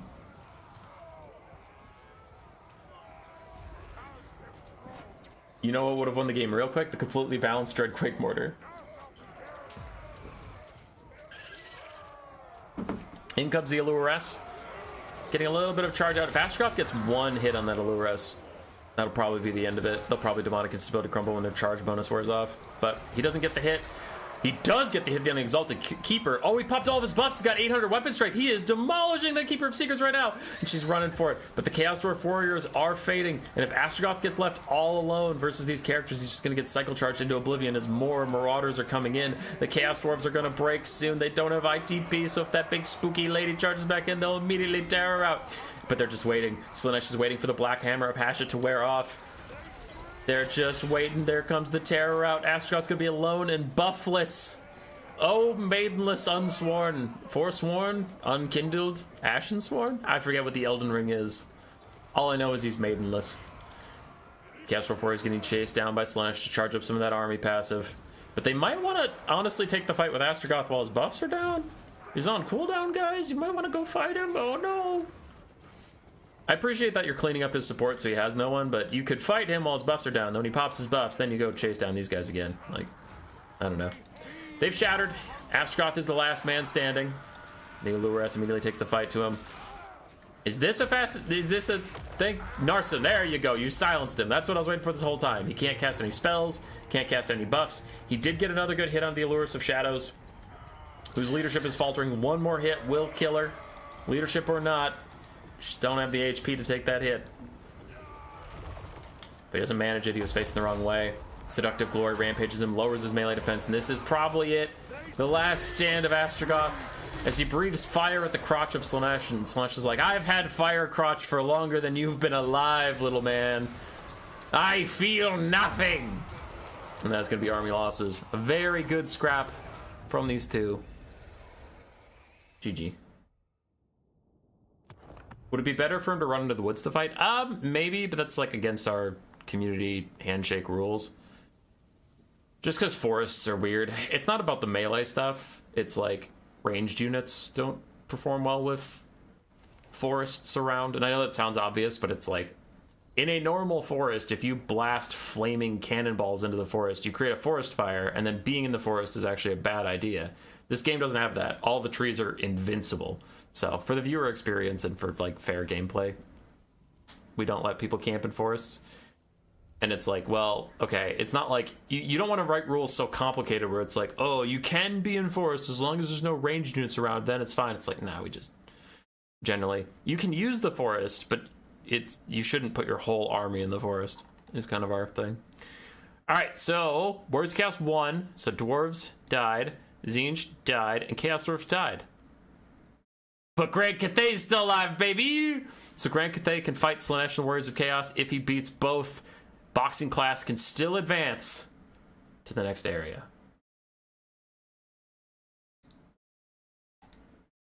Let's go. Game 4. Game 4. It looks like Warriors of Chaos was chosen to challenge Grand Cathay. Lenorm does still, well, NC Gala to you people. I use his Discord name. NC Gala has 2 factions left to still try and beat Cathay. If the Warriors of Chaos fall, Slaanesh can take their place.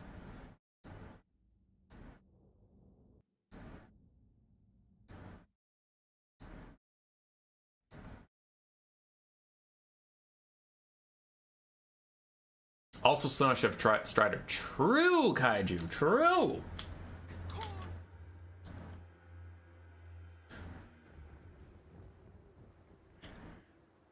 You know what, Grieven? That's a good point as well.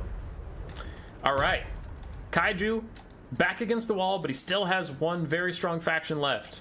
Cathay, Jade Warriors and Jade Warrior Halberds, Peasant Spearmen in the back making a box. We have 1 Grand Cannon, Astromancer on his little war compass, an Alchemist with Plague of Rust, and then the 2 little tonics that they use to help things out. Miao Ying with Storm of Shadows, but of course her dragon's form, which she's going to turn into immediately, and then Jade Warrior Crossbows and a couple Peasant Horsemen.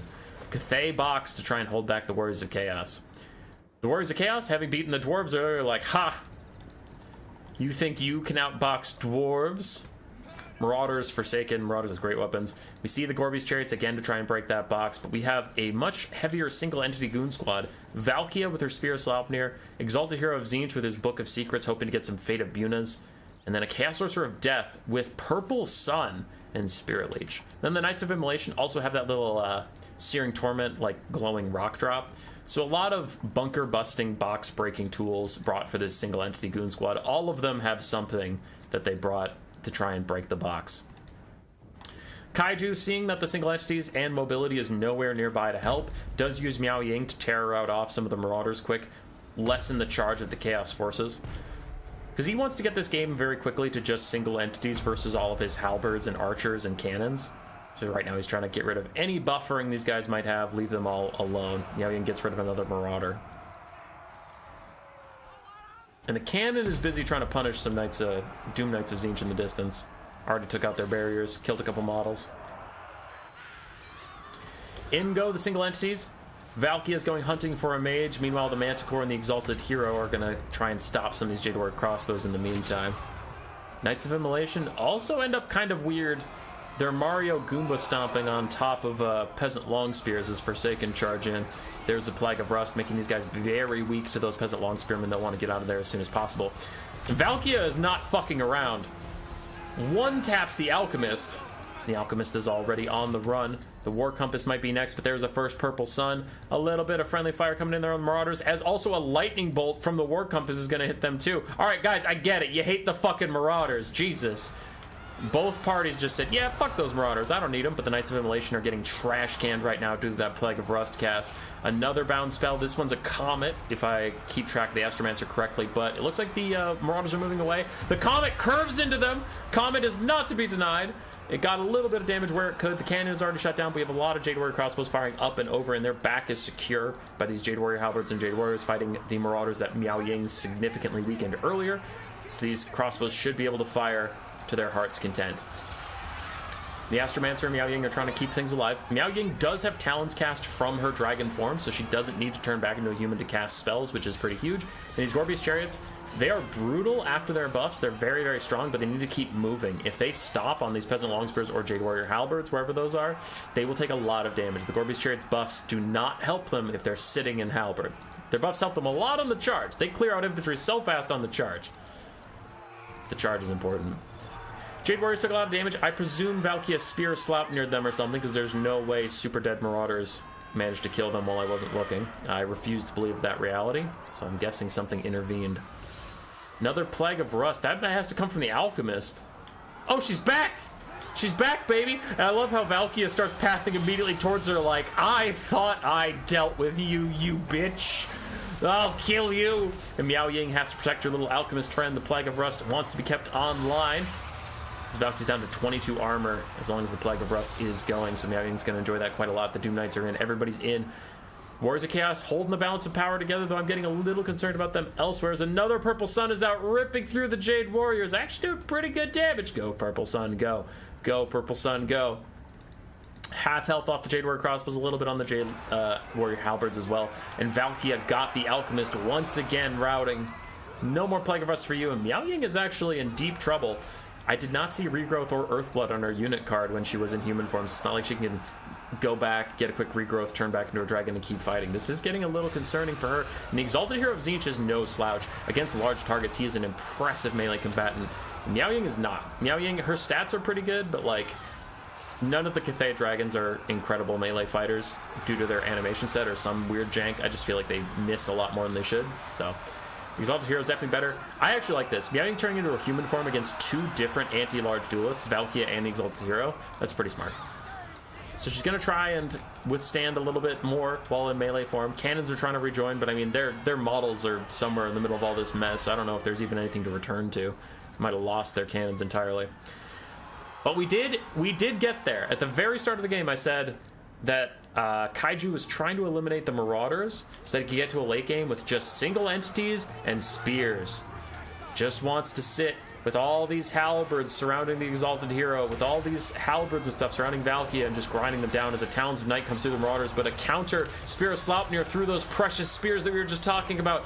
Both sides taking a lot of damage. That is much worse for Cathay, who are relying on their infantry to carry this game, but Miao Ying, not to be outdone, is lightning blasting this Exalted Hero. The Exalted Hero's melee stats not nearly as impressive when he is wounded and when he's not fighting a large target, but we still have a Manticore Caster. Oh yeah, hi Manticore Caster.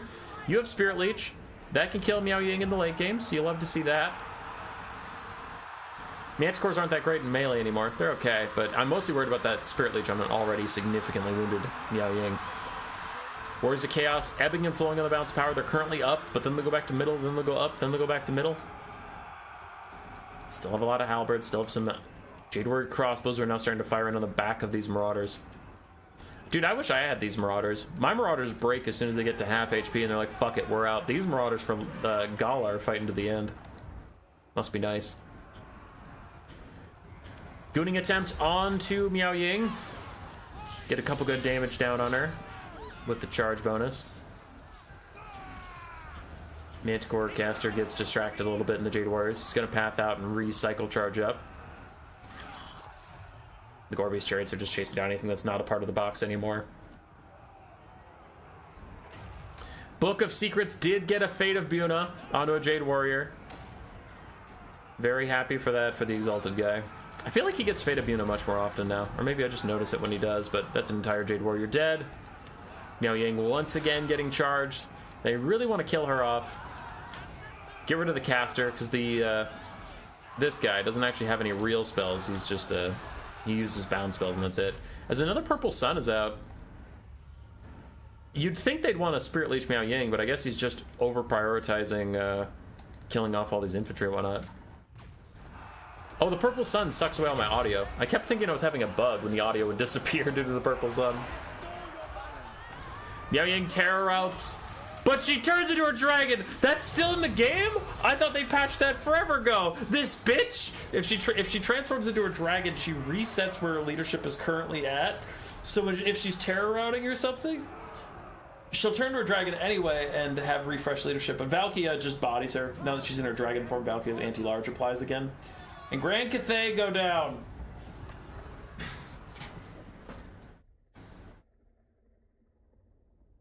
He's built better corporate culture. That's why his Marauders are more loyal. Ah, fuck. I should have had better corporate culture.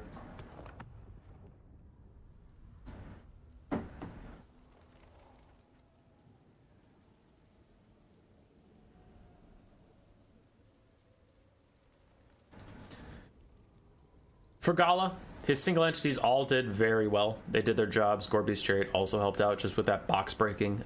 His front line really didn't matter. Cathay just had a better front line, so they weren't going to get much done there. For Kaiju, Miao Ying got a lot of value. The Alchemist got sniped out immediately by Valkia, but a couple Plague of Rusts were crucial in killing off the Knights of Immolation and stuff. Jade Warrior Crossbows did alright. Cannon did alright. GG. Pretty close game. Pretty close game right down to the wire. So let's take you to this, my desktop. Okay, so then I need my thingy still. Cathay got eliminated. So now we grab Warriors of Chaos and Slaanesh. And that's all Gala has for the next round.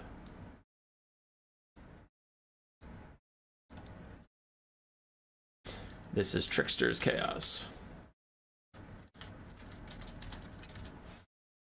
So Tzeentch gets left behind. That's how the format works. I know Rider of Rohan 3-0'd, so it looked a little weird, but Trickster's Chaos only has 2 factions coming up the next thing. And I believe that is my last game on an old patch, so I need to update to the current live patch for the other ones. Oh, joy. Alright. Give me a second. By a second, I mean 6.5 hours. By 6.5 hours, I mean 8.5 hours. Library, Warhammer 3, properties, betas, none. Update, you scuzz.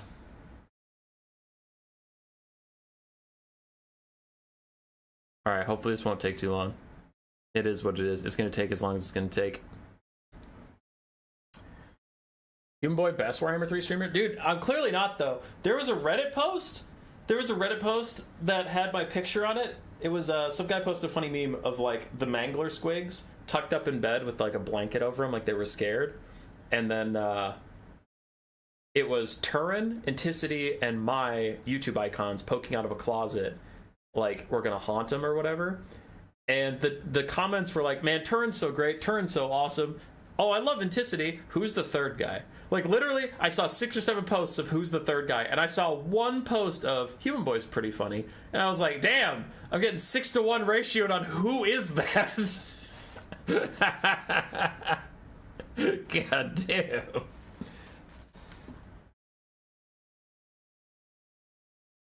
Super early stream? Yeah, I woke up and started streaming. My game is patched. I'm booting her back up, don't worry.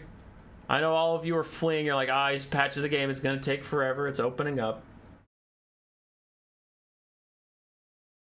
Calm down. See, if I take the blocker down, you'll see the little Warhammer thing.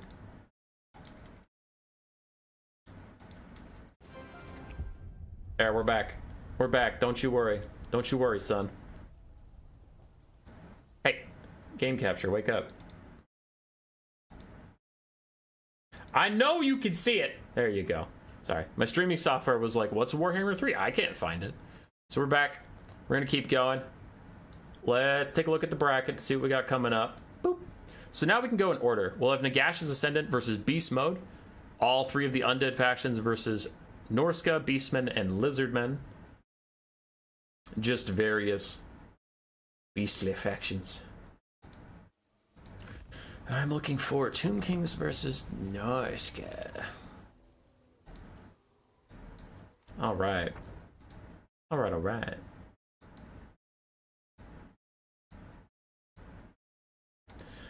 Salinator playing the Undead for us.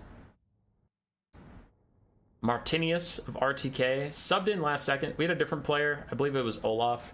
But he and Salinator, something like wasn't right. They just kept lagging whenever they faced each other. So Martinius hopped in last second for us. Thank you to Martinius.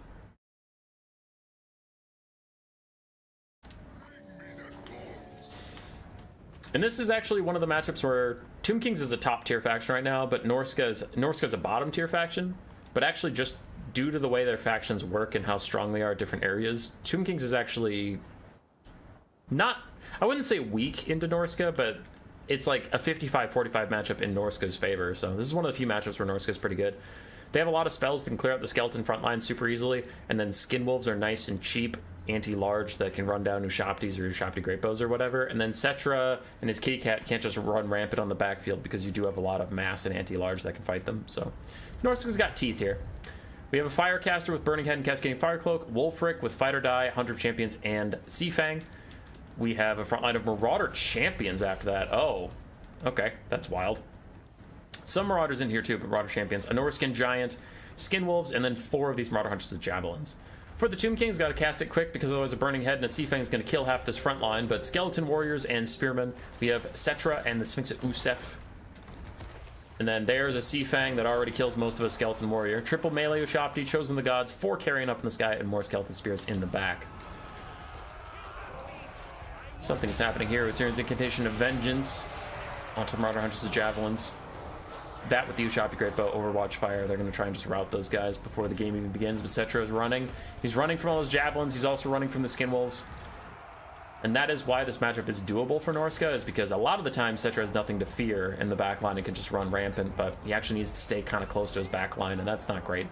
But this carrion tech is nice, because he's flying over the top. He's going to harass the Marauder Hunters' Javelins, and this means the Skin Wolves have to stay on the defensive, and the Skin Wolves can't go flanking and trying to hunt down the Ushapti Greatbows or hunt down Cetra, because they're going to be busy trying to peel carrion off of their Javelins. Skin Wolves having to fall back away over here. I haven't seen a Burning Head yet from the caster, have I? Nope, he needs to cast one. Get a Burning Head out there. Clean out that front line. Marauder Champions taking a lot of damage from the melee Ushapti, but also now Cetra in here. Those cat collision attacks are not to be messed with, so Marauder Champion's going to have a bad time. Oof. Yeah, another Marauder Champion, also very low. Unfortunately, does not look like that pick is working out. Tomb Kings, with after their big cat buffs, are having a easy time with armored infantry. That used to be a pretty easy way to beat them, is just like spam Chaos Warriors or Chosen or whatever, but since the cats got collision attacks and melee shop, you've gotten some buffs over the patches. Tomb Kings are no longer the just pick armor and win faction. Shaman Sorcerer of Fire, with 67 value, he definitely hasn't cast any Burning Heads. I don't know what that's about. I think it's just a mistake. Here comes a Burning Head at last, and that's going to be a good one. It's trying to save Wulfric as it kind of curves away into the other Skeleton Spearmen, but doesn't loop back in, so that's a very unfortunate curve for the Burning Head there. See, now it curves back in, but a little too late. Wulfric's just trying to stop the Chosen of the Gods. And the balance of power is even-ish. I would much rather be the Tomb Kings right now, though, as we have multiple Skinwolves routing. A full health Skinwolf is trying to chase off Carrion into the distance. Oofda. Sea Fang out from Wulfric, also trying to kill these skeletons. Man, he's gotten so many kills with those Sea Fangs. 120 kills, but yeah, Norska realizes the writing's on the wall. Just a few too many mistakes and too many units out of position. They just back out. Don't want to grind through the end. Giant solid versus Tomb Kings, yeah.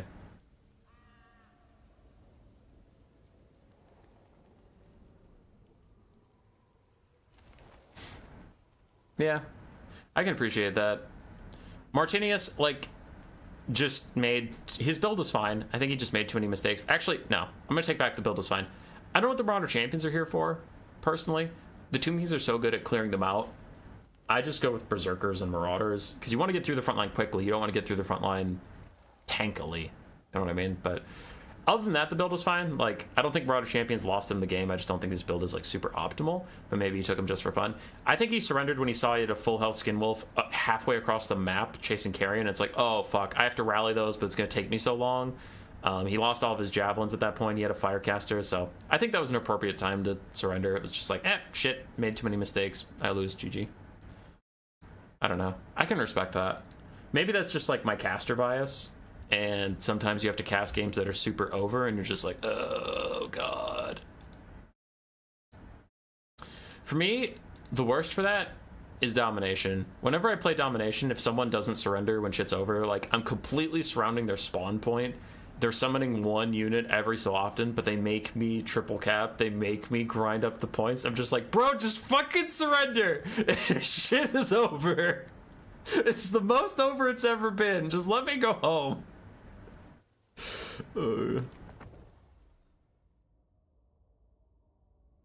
I don't know.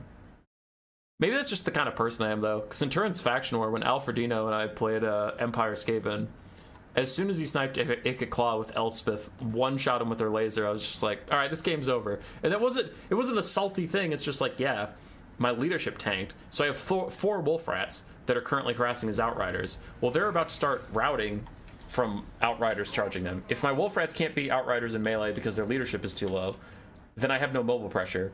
And then he's just going to kite me. And I have a bunch of Plague Monks, but his Outriders will be freed up because my Wolf Rat's leadership will be too low to harass them, so his Outriders can turn and kite my Plague Monks. So this is going to be like a 5 to 8 minute game of his Pistoliers and Outriders kiting my Plague Monks while his double engineers shoot things in Elspeth cycle charges. That's going to be boring to watch. I'll surrender.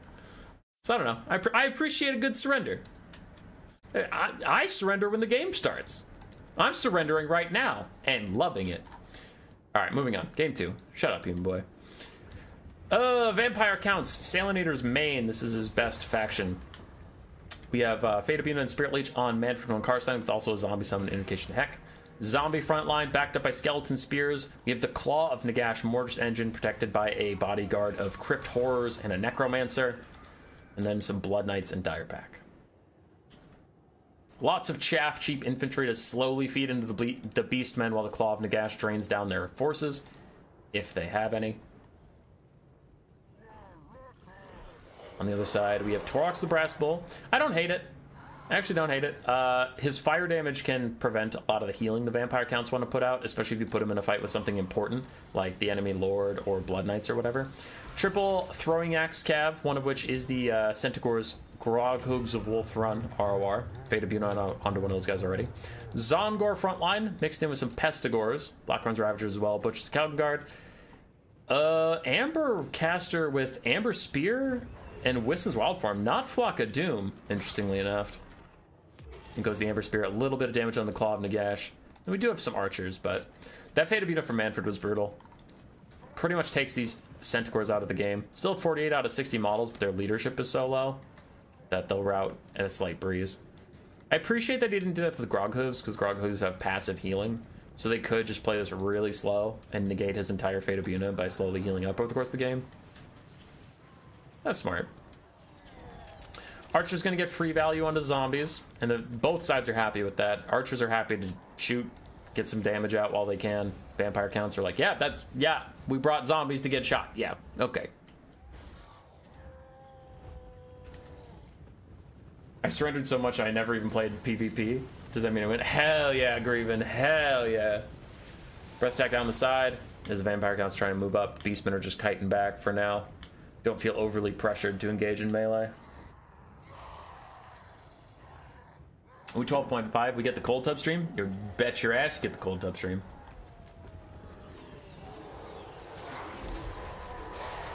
Goonboy, can we get the hot take on who has Unbreakable but absolutely shouldn't, and doesn't have it but absolutely should besides the Council Guard? They're cowards in the books. They are cowards in the books. The Phoenix Guard should be Unbreakable. I know that would be toxic for the game, but just if you're asking me lore perspective, Phoenix Guard, their whole lore is they're shown how they die, and then they are silenced by Asurian himself. So like, they don't break and they don't talk because they've known their death is coming for hundreds of years. They know exactly how they die, and they're like, yeah, it is what it is. Is Groghoof's healing reliant on leadership though? I don't think it is.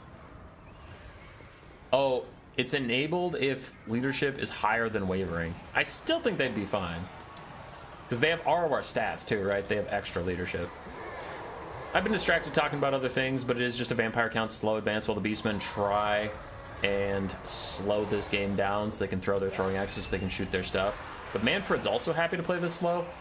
Manfred is an excellent caster, throws another Fate of Yuna down on the other non-ROR beastman throwing axe, and Martinius just surrenders there too. He's like, yeah, whatever. Fine. His front line was taking a bit too much damage. I think he just didn't like how it was playing out with the Fate of Yunas and stuff. That one I think was a bit of an early surrender. That one was a bit of an early surrender. The first one, I'll stand by that. I'll stand by that all day. Second one, he was like, nah, fuck this. Fuck this noise. Which, alright. I accept.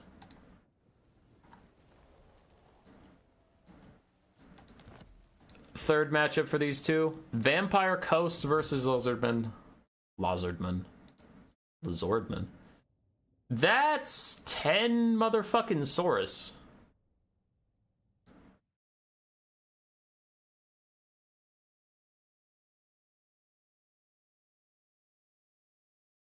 My boy's just out here bringing 10 Saurus? 10. You said, man, I needs more Saurus. Okay. Vampire Coast, we have triple carronade. Triple handgun mobs, double hand cannon mobs, front line of a couple deckhands, some animated hulks here and there, 4 of them, 2 scurvy dogs, a vampire caster on foot with summon and invocation heck, and then Luther Harkon up in the sky. On the other side, for the Lizardmen, we have Tic-Tac-Toe, Seeking Priest of Beast with Flock of Doom, Wisdom's Wild Form, Feral Troglodyte, the Umbral Tide, and 10 motherfucking Saurus. I don't get how Phoenix Guard would be unbreakable. Super elite unbreakable halberds is almost never a fun game formula. I can't think of a situation where unbreakable halberds grinding through the late game, whether they win or lose, is like super fun and interactive gameplay. Yeah. Fun fact of helping Olaf practice this matchup is so he found the Oxyauto bug. Oh. Yeah, I've always credited Olaf with finding that bug. I didn't give Incars any credit. Is this man controlling all those little people with his computer? What's going on here? Yes, that is exactly what's happening. You've cracked the case, my friend. This person is controlling all the little people with his computer. So Saurus just marching up. They're gonna get shot in the face by various hand cannons. Ow, ow. Look at him. Look at him there. Just weird, buffed as hell velociraptors with shields up. Oh god, tic-tac-toe! Run! Run, tic-tac-toe, run! There's a million bullets just chase him off. He only took half his HP because he's a tiny, teeny, tiny little model. It's very hard to hit him. In the background, a skink priest was running around with Luther Harkon. Looks like Luther gave up on that chase and came back to the front line instead as skink priest is moving up, trying to get some stuff done. Source getting shot in the side by these hand cannons. And now their shields aren't facing the right way, so they will take more damage. It looks like they're even going to rout. Meanwhile, the Umbral Tide snuck around. I have never seen a vanguarded Umbral Tide, but also surrender? That was too early. Martinius, stop surrendering, my man. You had it. You were chilling. Okay. I don't know why he surrendered that time.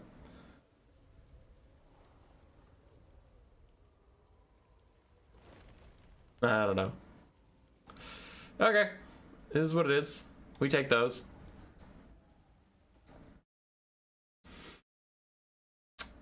Undead triple sweep. So then I need to get rid of all these. Goodbye, beast mode. You tried. And we grab all 3 of these. No! Stay there! Okay, we'll do it one at a time.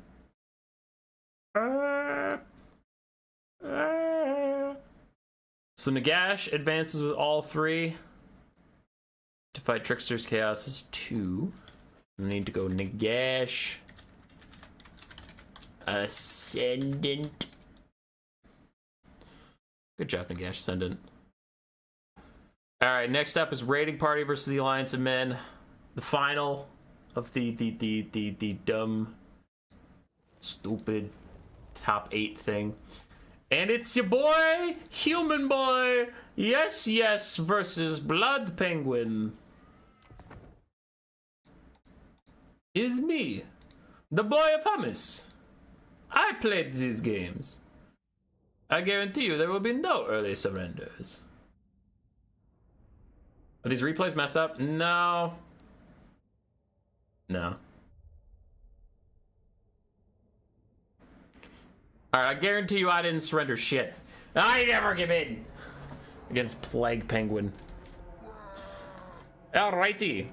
For my build of greenskins, we have Goblin Wolf Riders, Goblin Wolf Rider Archers, Death Creepers, some Savage Orc Boar Boy Biggins, because Kislev does not have a lot of magic damage in their mobility.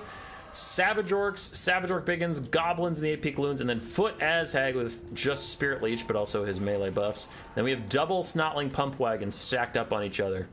Disrupt Kislev's backline and be a nuisance. On the other side, for Blood Penguin, we have some Horse Archers, Armored Kossar front line, backed up by Streltsy and Kossars of Spears, a couple Griffin Legion here and there, and an Ice Witch of Ice on her Frostworm. But she can't handle this many boys! There's too many boys! How could man possibly stop this many odd gits? That is roughly my strategy, is just like Kislev doesn't have a lot of cav that likes to just sit in enemy infantry and bump and grind, so I'm like, what if I just bring all the infantry? Savage Orcs, Savage Orc Biggins, a bunch of random Goblin Wolf Riders, as I get a sideways spinning loon. Can anybody appreciate the MLG plays? So these guys, these little guys right here, they're going for these guys. They're running at Streltsy, but as they go past, oh, I'm just gonna casually throw a spinning loon down the side without even breaking my stride. I'm just gonna keep running in a straight line. God damn it, Human Boy's so good at video games. I am so good at video games. I am the fucking greatest. Griffin Legion plowing straight through my goblins, but the Savage Orcs have gotten to the Armored Kossars without much issue, and Azhag joins them, giving these Savage Orcs some extra melee attack and leadership they will never break. Meanwhile, my Goblin Wolf Raiders diving out of the back line, just trying to disrupt some of these guys, stop them from shooting for a bit. I don't actually expect them to do any damage. And the Griffin Legion get charged by my Savage Orc Boar Boy Biggins, more Goblin Wolf Raiders flooding in to stop these guys from retreating, just kind of annoy them all the way through. And the Snotling Pump Wagons pump right through the Armored Kossars. They're going to cause some disruption in the backline. There goes the first Wah. As my Broken Tusk Mobs and Savage Orc Biggins cleave through Armored Kossars. My Wolf Raiders are dying, but who cares about them as the front line is in complete disarray for Kislev. The Greenskins are pushing straight through, boys. We give in for nothing. Get him. Cleave him. Chop him. And we push through. We're ignoring that Ice Witch of Ice. We don't give a shit about her. We just want to stop the shooting.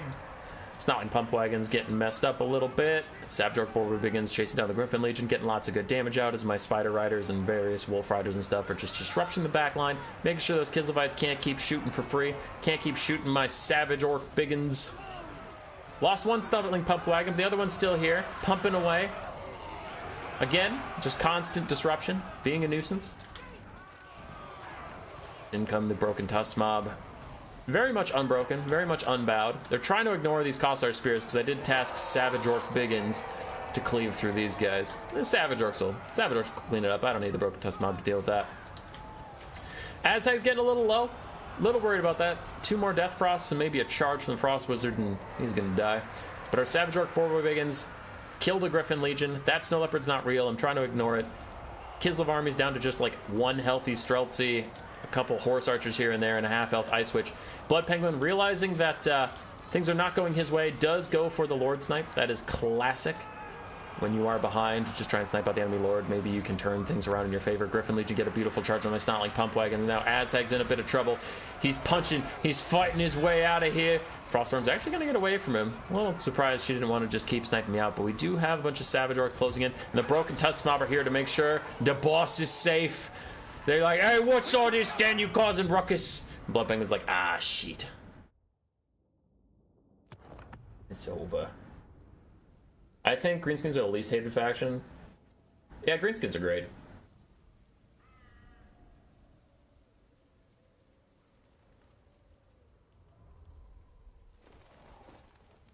Griffin Legion got dunked. Hell yeah, dude, because Savage Orc Boarboy Biggins are great.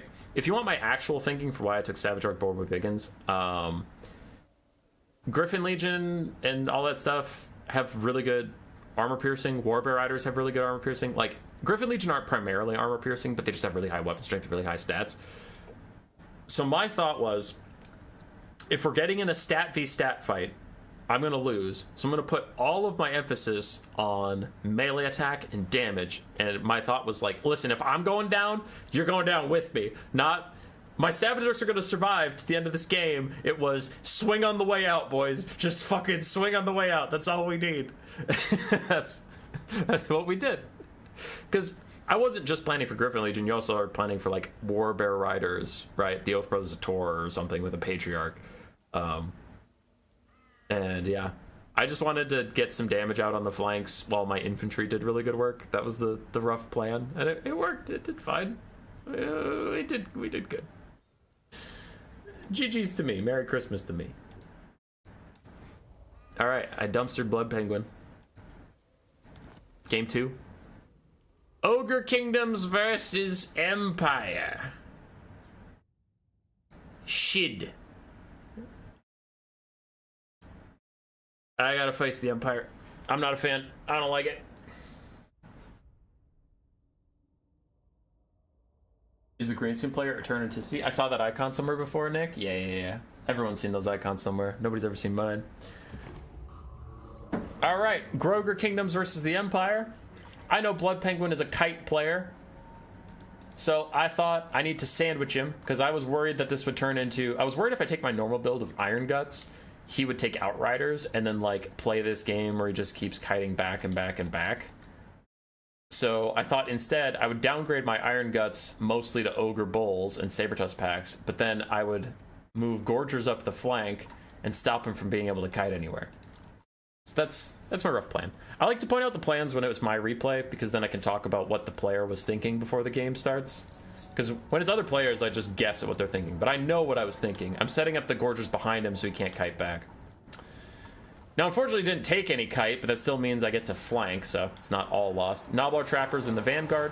Again, I really don't want to give Blood Penguin space, so I deployed in the Vanguard where I could, because I knew my Ogre Bulls and Sabertusk packs would get up to the front line quickly. I was just worried about this slow advance where my Trappers are waddling and my Ogre Bulls have to walk to stay with the Trappers, but then I'm getting shot by like cannons and Outriders and War Wagons or whatever he decided to bring. So the Trappers are in there. Toothcracker is down to try and stop my Ogre Bulls and Nobblars taking too much damage from anything. Sabertusk packs get through the back line, and we have now fully disrupted the enemy formations. And the Royal Altar of Gryphites punked a Sabertusk pack, but I don't care about that as much. The Gorger flank is coming in, so I'm going to try and get some of these guys in a bad situation. Nobblar Trappers were trying to throw their little axes. Now they're getting up and over as Earthblood stopping them. I didn't mention the Empire build. My bad. I didn't mention either of the builds. I just got caught up in it. 4 Gorgers, a great Mawcaster with just Brain Gobbler and Toothcracker to try and get them to rout, then Nala Trappers and Ogre Bulls and Saber Tusk.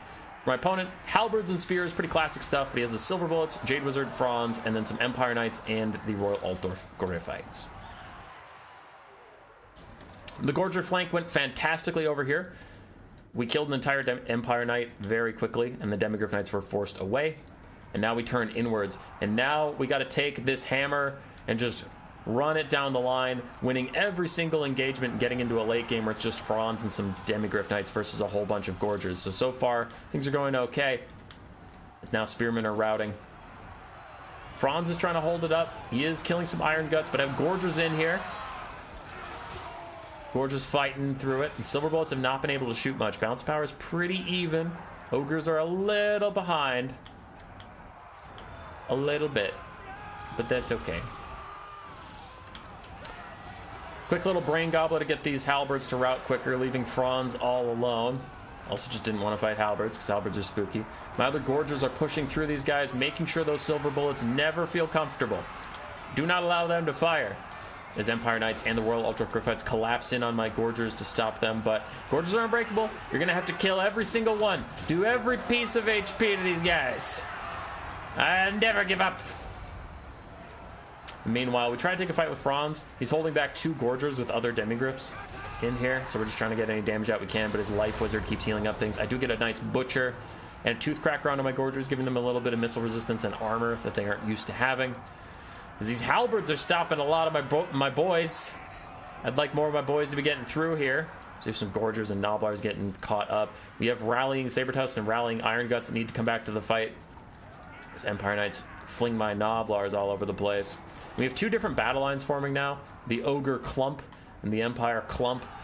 As Blood Penguin has been still trying to get his Silver Bullets back into firing position. My Iron Guts are trying to charge him, but now the Silver Bullets get to fire for like the first time this game, and they are going to Last Samurai my poor Iron Guts, plus Demigryph Knights charging in. Gorgers still pushing through, but damn Imperials with all your buffs. 74 melee defense on those Royal Altdorf Gryphites is pretty tough for my Gorgers to get through. My Nobbler Trappers are finally in position to start firing again. And then these Gorgers and Ogre Bulls were fighting the Halberdiers and Spearmen trying to get rid of them. Now I'm trying to push forward. You can see I have attack orders up here onto these other Demigryph Knights. Getting some decent damage onto them. Ogres falling behind in the balance of power. And more Earthbloods getting cast. The Empire is just healing. Nobbler Trappers don't quite have the DPS to get through them.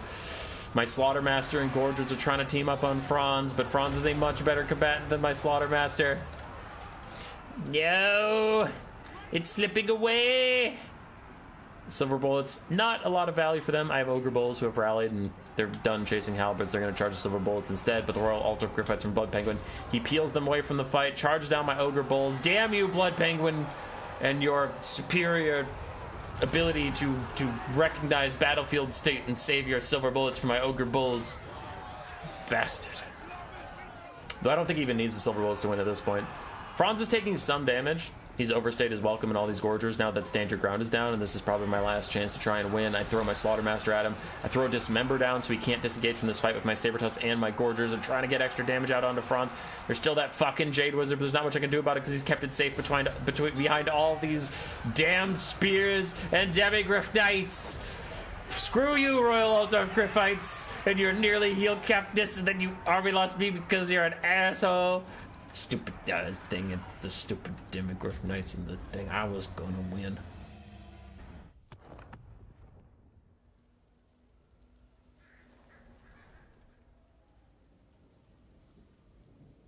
Gorgers?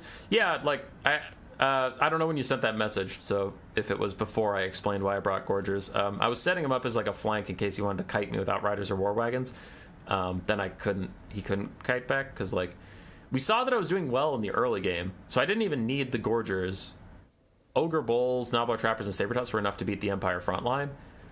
So I wasn't worried about beating the front line. I was worried about getting kited ad nauseum, so I put the Gorgers behind him to force that engagement. The problem was my opponent didn't go with kiting. But even then, we were still doing fine. It just came down to a late game grind, and his healing outpaced my debuffs, because I went with debuffs. I didn't go with Troll Guts, which I don't think... And before you're like, oh man, you should have brought Troll Guts. I don't think Troll Guts on 1 or 2 Gorgers was going to outdo his healing on the Demigryph Knights. So, I don't know. I think it just didn't... I just didn't have... I punched him in the mouth right away, but it wasn't enough to knock him out. And then in the long drag-out fight, the Empire just had more staying power than my Ogres, due to healing and due to Ogres being really good on, like, the first charge. So, GG's. It was a pretty close game. On to the next one. Skaven versus Bretonnia.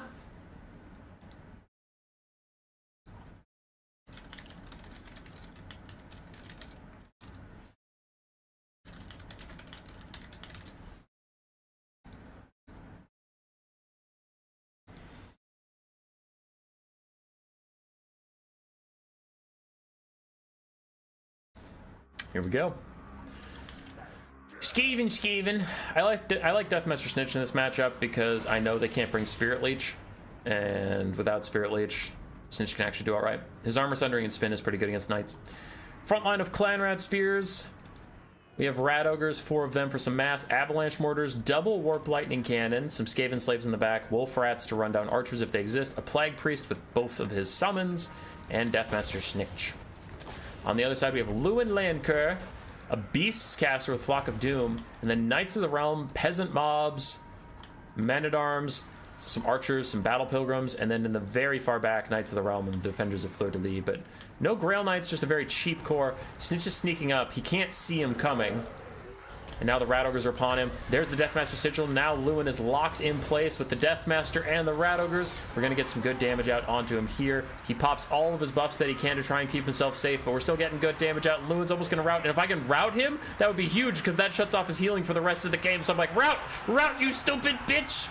Meanwhile, my Avalanche Mortars have shattered off one of the Peasant Bowmen already. Lewin is down to half HP, and he's gonna run away. No, he couldn't quite get him. Still good damage, though. Still good damage onto Lewin. And now the Knights of the Realm are running into the back line. They're gonna rear charge some of my Clan Rats, and Rat Ogres are gonna rear charge them. So it's gonna be a big old sandwich as Tzeentch does his first spin of many to maybe clear out these Men-at-Arms. But more Knights are coming through the front line, and I have no Poison Wind Globes. Blood Penguin and I were chatting during this matchup. There goes an Avalanche Mortar volley in as the Dogs and Rat Ogres try and plug the hole, stop those Defenders of Fleur-de-Lis in their tracks, and we are going to rout them. So far, things are going fantastically for the Skaven. Meanwhile, on the sides, Knights of the Realm take out an entire Rat Ogre, as is their job. Anti-large versus a non-armored large unit is pretty darn good. The Skaven are very far ahead on the balance of power. Tzeentch and the Plague Priest are trying to kill off all these guys while Wolf Rats try and chase them, but unfortunately their low leadership does knock them out, but the Avalanche Mortars should take care of another Peasant Bowman for me. I was going to have the Dogs do it, but then they, routed and stuff. Meanwhile, the Knights of the Realm routing off. They did briefly stop my Avalanche Mortars, but now they're gone, so screw them. And Warp Lightning Cannons, their defenders were bypassed. Knights of the Realm going to rear charge down my Warp Lightning Cannons. And this is every Skaven game, man. You get really far ahead, but can you hold it? Can you keep it going? Dogs and Tzeentch trying to get through the Battle Pilgrim. Tzeentch is actually trying to get to Lewin, but there's a whole bunch of random shit in his way, so he's just kind of like, no, move, out of way, out of way. Another Deathmaster Sigil. Deathmaster Tzeentch is back in, baby! Charges in! Get his ass! Get him, Tzeentch! Wolf Rats have rallied. I do need to give them new orders. Defenders of Fleur-de-Lis also give them orders, but both players are frantically microing this battle as Tzeentch gets knocked away by Lewin, and Lewin's trying to get to this guy. Tzeentch is like, no, damn, fuck! And Lewin gets away again. My Dogs come roaring back in. But the Avalanche Mortars are shut down by another Knight of the Realm. He took so many cheap Knights, I couldn't stop all of them. Bounce power is still in the Skaven's favor. My Rat Ogres are still clearing out stuff, but Lewin is in the back being spooky against all my Wolf Rats and his little damsel beasts. Flock of Doom with my Wolf Rats too. Don't like that. His infantry are slowly beating mine. There are a lot of infantry out there, and I don't have globes to shut them down. Some more Men-at-Arms, more cheap Knights, just garbage. He's just chucking garbage at me. Look at all these garbage-ass Knights keep coming back. Where are the Grail Knights? Where are the Grail Knights that I can so easily focus fire and kill? Spoilers, don't take Grail Knights against Skaven. It's a bad idea. Hippogriff Knights are good. Don't take Grail Knights. Skaven are real good at killing Grail Knights. Bounce power shifted all of a sudden back to the middle. or slightly against the Skaven as Lewin is still slowly healing up. You fuck! Because if I had gotten him to route, at the start of the game, this bitch is a beast caster. There would have been no healing for me. It would have been useless, you stupid bastard. I couldn't quite get him. And now Knights of the Realm are going to rear charge my Rat Ogres who were busy rear charging Men-at-Arms, and I try and pull them through so the Clan Rats take the charge for me. Run, Rat Ogres, run! Get behind the Clan Rats with spears! And then Lewin's back in. He dives onto Tzeentch. He opts into this fight with me, and I'm like, I'm going to make you pay for it. As I realize the game is slipping away, this is my only chance to try and fight back. Deathmaster Sigil is down. The explosion damages some of his precious Bretonnian knights. I even do my spin to try and kill more of the knights and kill fucking Lewin. In the background, my Skaven are slowly losing ground. Wolf Rats aren't quite able to keep routing off these archers. There's a lot of Men-at-Arms left, so it is down to Tzeentch to kill Lewin. We get some good shots. His healing cap's in sight. His leadership is lowering. Please, just break so you stop healing. Yes, Tzeentch, get him. Get his ass. Rat Ogre's trying to hold him in place. Tzeentch gets another shot down, but the Lion's Shield is out. Doesn't help him any in this situation, actually. And Lewin's running away, and he just won't break 5 leadership. You fucker. He's kicking back into the sky, and Tzeentch gets punted. Someone punts him right next to Lewin, and he's reaching out with his daggers while midair to try and hit that giant eagle bitch, but he doesn't get him. And now Lewin can keep healing up in the sky like an asshole. I rally with my Plague Priest, throw a Plague Monk summon down, and finally dissuade these knights from hanging around, but I lose my last Rat Ogre. Lewin's just gonna charge my Skaven slaves, and everybody's routing, and I'm mad that I didn't get to kill the big knight guy, and now Tzeentch is gonna go stab some other knight guys, but then he can't because he gets run over, and then I'm sad. Keep your lead halberds in the back line? Oh, yeah, for sure. Yeah. Tzeentch is now taking any fight he can get, but this is kind of the game state that happens when your opponent has the mobility advantage, is they can pick what fights they want, so they can clean up all my rallying units, and they can avoid Tzeentch and the Plague Priest until the very end of the game. Toss me at him!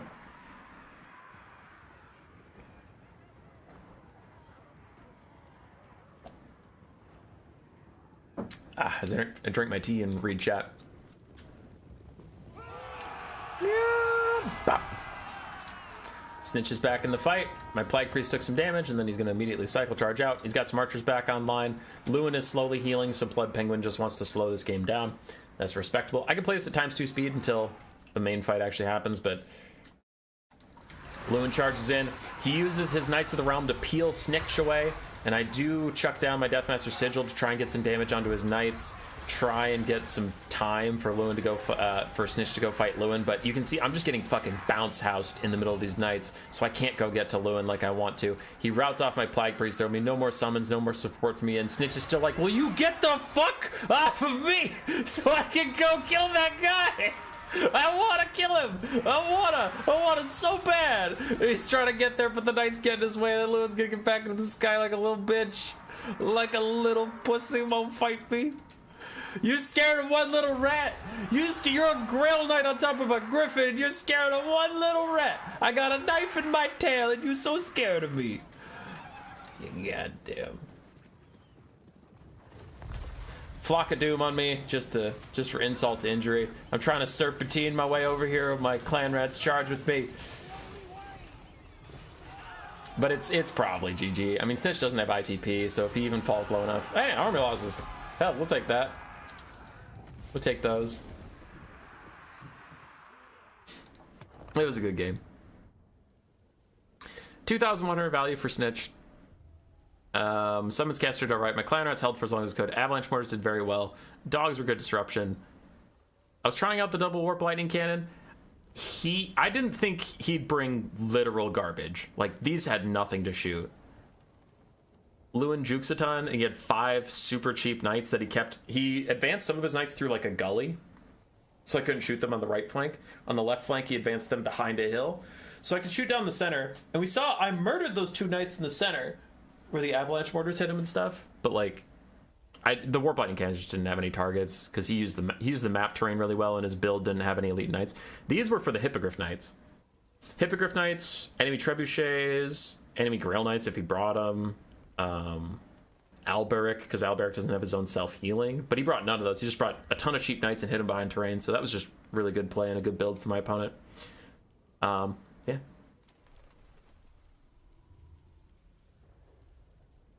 Maybe Gisele's would have been better. Maybe. I don't know. It would have been hard.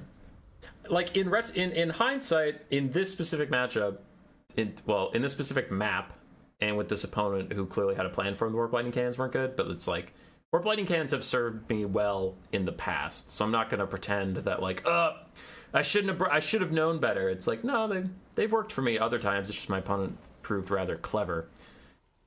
So I think that's, I don't know. You can take from it what you will, but I think that's more of my opponent playing well than like, oh, my build was troll and all this stuff.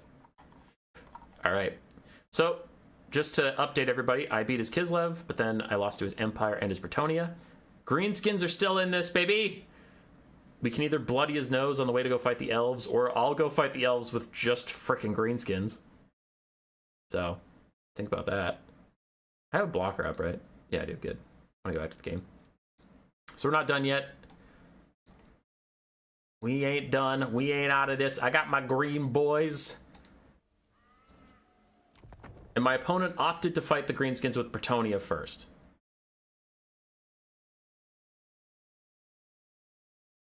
And I got a little spicy.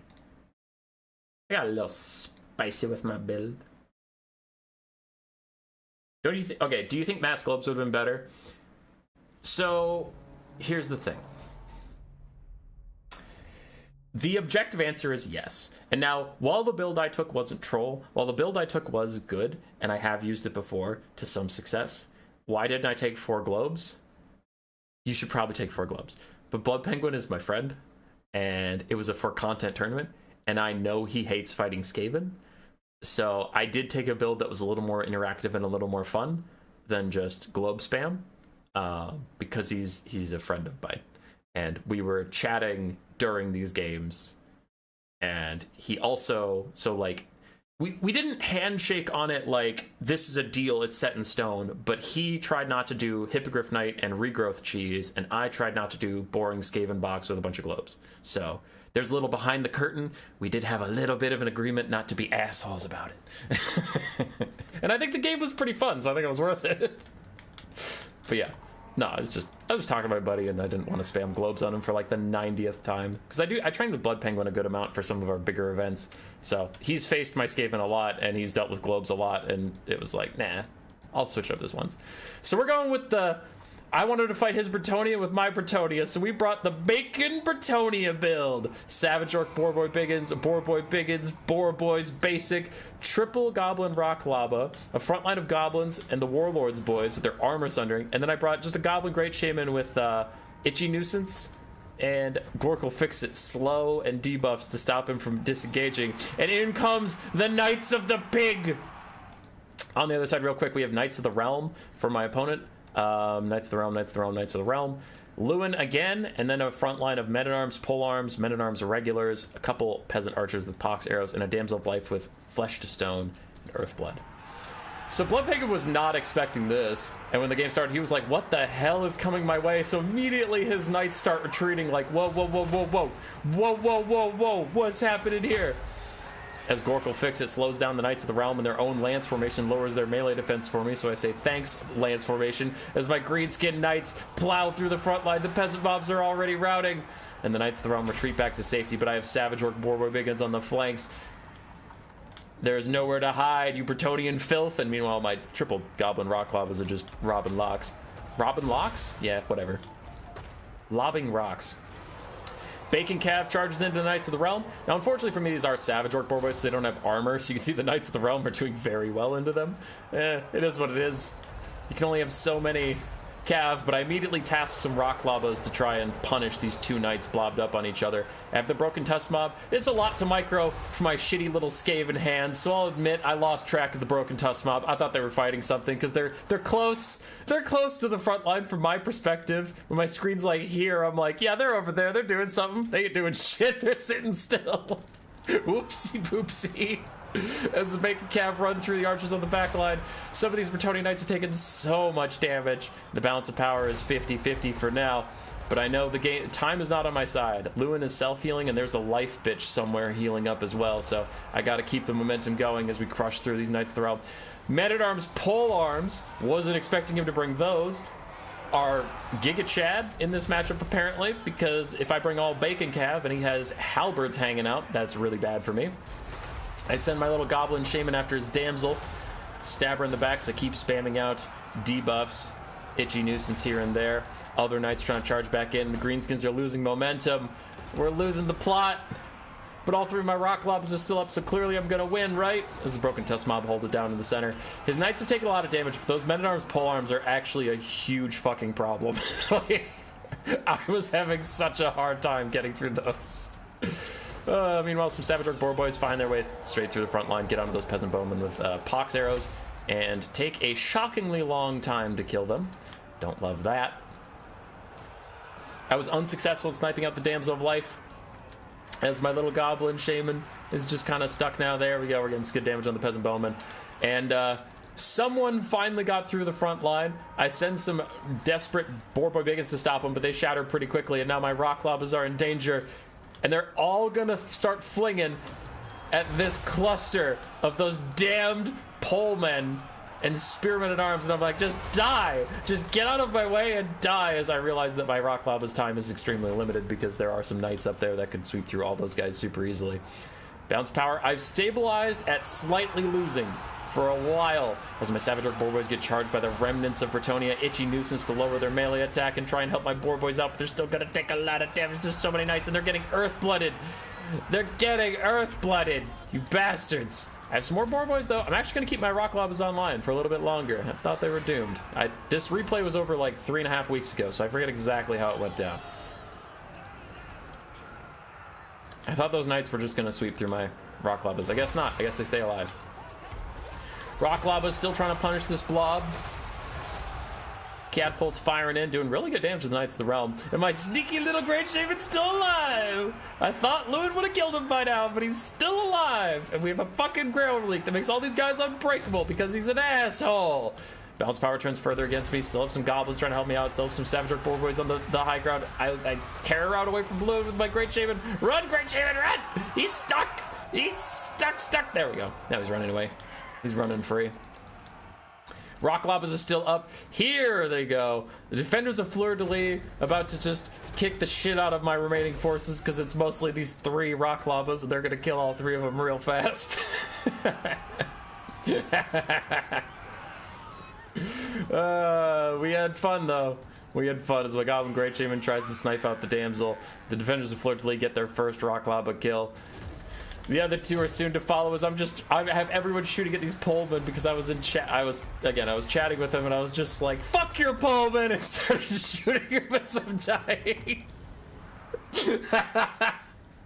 Stupid ass men-at-arms polearms.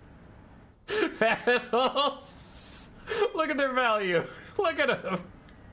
Stupid motherfucker. Who brings men-at-arms polearms versus greenskins? I'm supposed to be bringing goblins and savage orcs. I would dumpster those guys if I had any infantry. You asshole! How'd you know I was bringing 9 cavalry? Fuck you. Whew. I had fun though, in case you can't tell. I don't regret a thing. I had a fun time. Looks like another one-man army Lewin win. No, actually those polearms were a massive problem. Lewin only got 700 value. The fucking polearms got 1100, 500, 500. And then that one only got 350. I couldn't deal with them. The buffed up polearms with the Grail Relic were just too much for like pig cav. Which, I mean, I'm not complaining. I wouldn't hope that 650 cavalry could beat 450 anti-large armor-piercing halberds. Like, it's just funny that he brought them versus a build that was mostly fucking cavalry.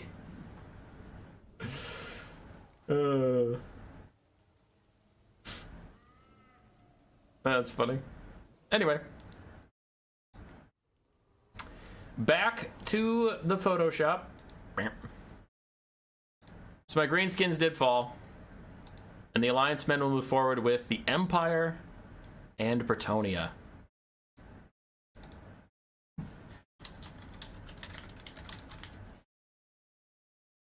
All right. On to our semifinals. We'll hop up to Trickster's Chaos first. So Warriors of Chaos versus Tomb Kings, Slaanesh versus Vampire counts, and then if anything is left, the Vampire Coast will fight it or whatever. You know how it is. You get it. Okay, so we need Warriors of Chaos versus Tomb Kings. Yes. Due to scheduling issues, Gala and Salinator could not find the same time to fight. So we swapped out for Borgash, who's also a pretty good Chaos player. And the narrative is more about the factions, not as much the players, so we'll see how the Warriors of Chaos and stuff can do.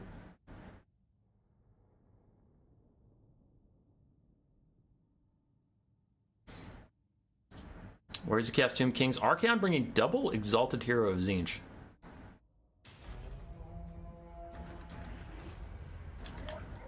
So what do we got? Marauder front line backed up by Chaos Warriors with halberds and Chaos Warriors of Khorne with halberds. Interesting. Armored Chaos Trolls, 3 of those guys. Double Exalted Hero of Tzeentch on horseback. Still anti-large, still armor piercing. One of them has a Book of Secrets. The other one is just a melee combatant. And then we have Archaon with Burning Head and Spirit Leech. For the forces of the Tomb Kings, we have triple Carrion, double Sepulchral Stalker, the Ushabti Greatbow ROR, Chosen of the Gods, a front line of Skeleton Warriors backed up by Skeleton Spears, and then we have the double Kitty Cat of Doom, Cetra, and the Sphinx of Usev. No surprises there.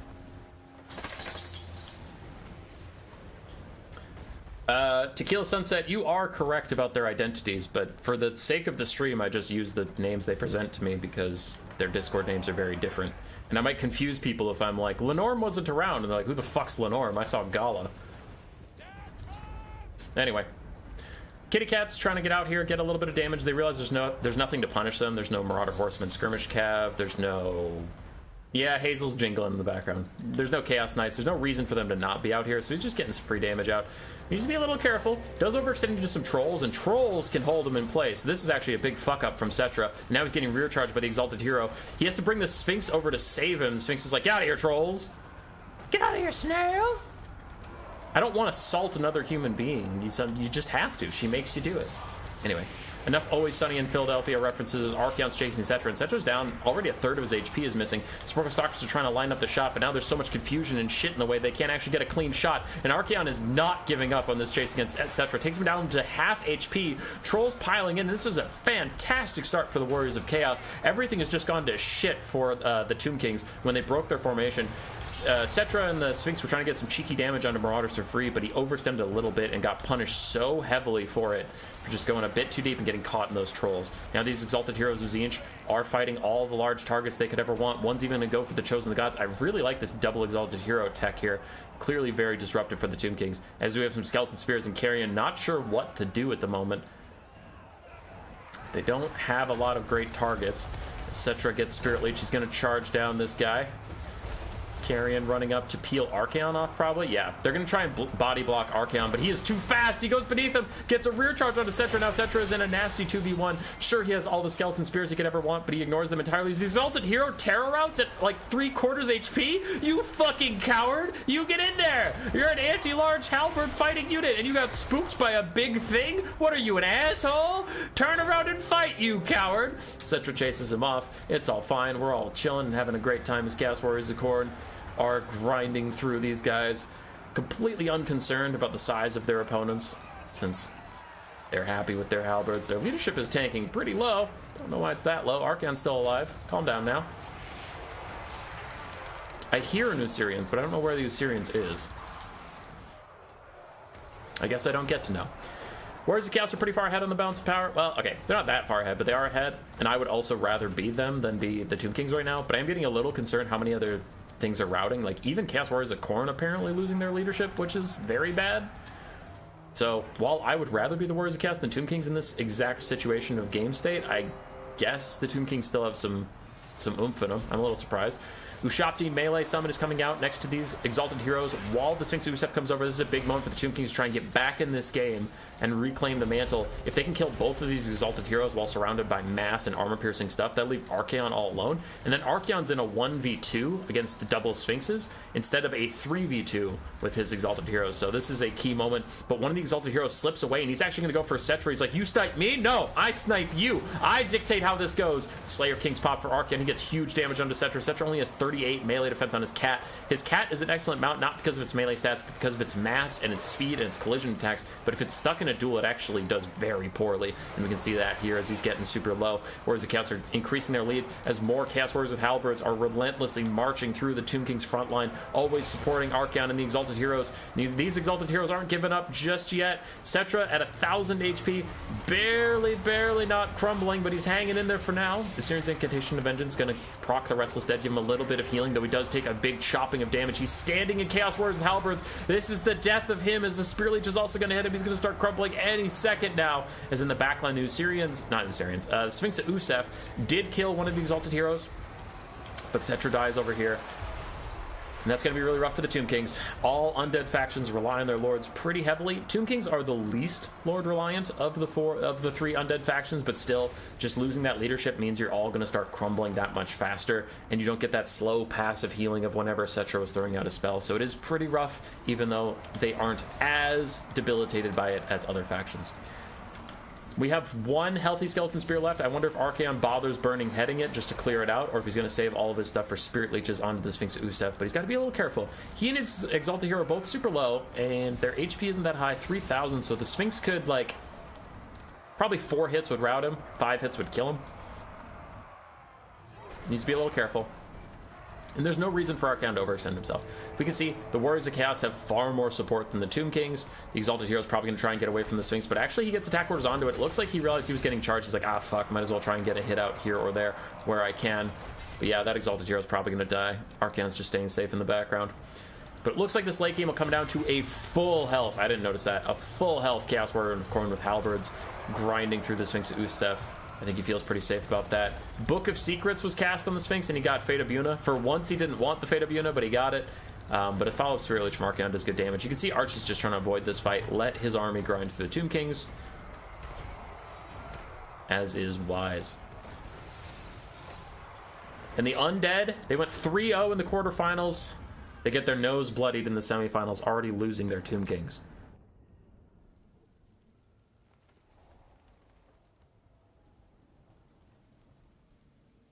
They need to add the hazily jingling of bell to the Sphinx when it does its charge animation.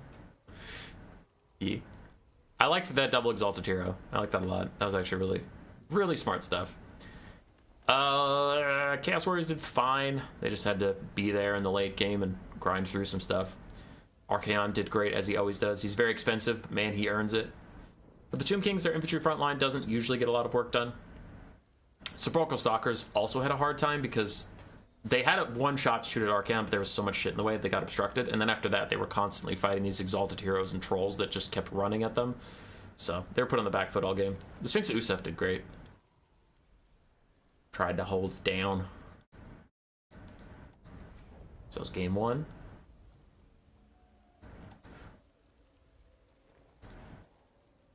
I have to make sure I cast these in the right order, so excuse me 1 second. Next is Slaanesh versus the Warriors of Chaos. Slaanesh, Warriors of Chaos. Wait, no. Sorry, I just read that wrong and I'm being stupid. Slaanesh Vampire counts. Duh.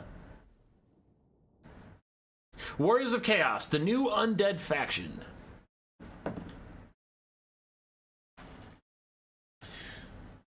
Borgash / Nalnesh, whichever you want to call him, on Slaanesh for Vampire counts. This is pretty standard stuff. I'm guessing that is an Exalted Hero on War Shrine, or the caster on a War Shrine or whatever. It's not? He's not on the Mortis Engine Shrine? Oh, that's fun.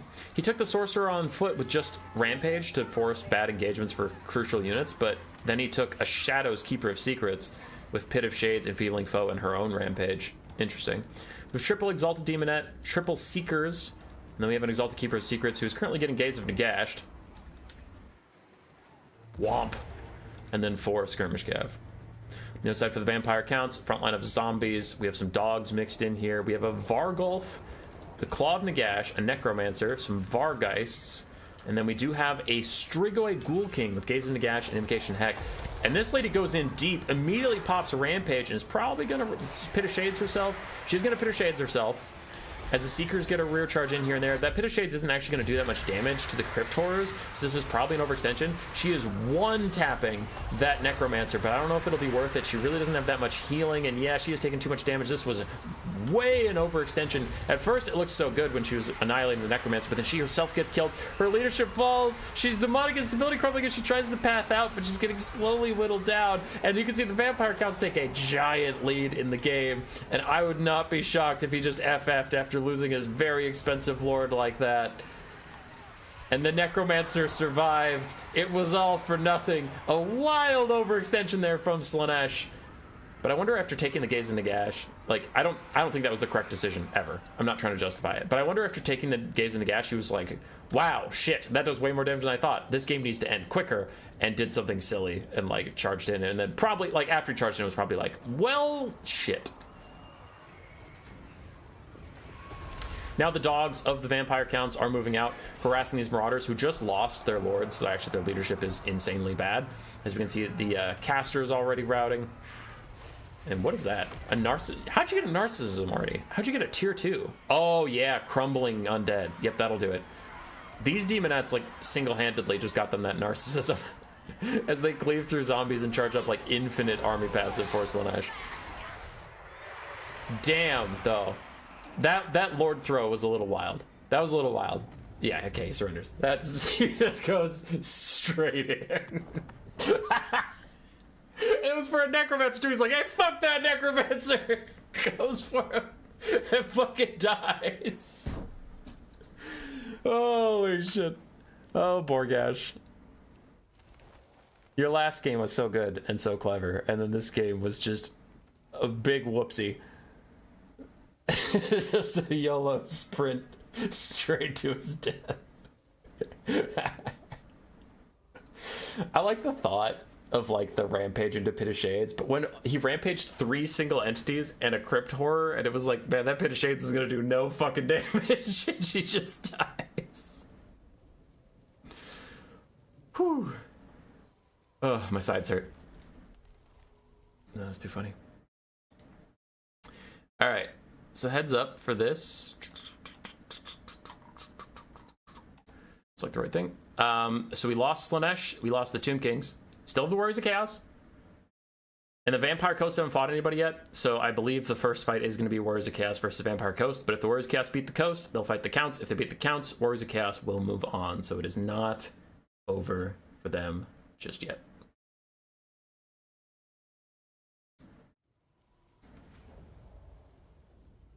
Let us see here.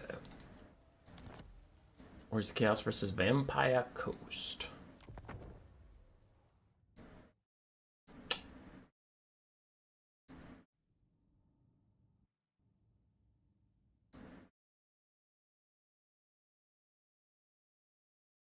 Salinator is such a great undead player that his IRL opponents get terror out of him playing him. Yeah.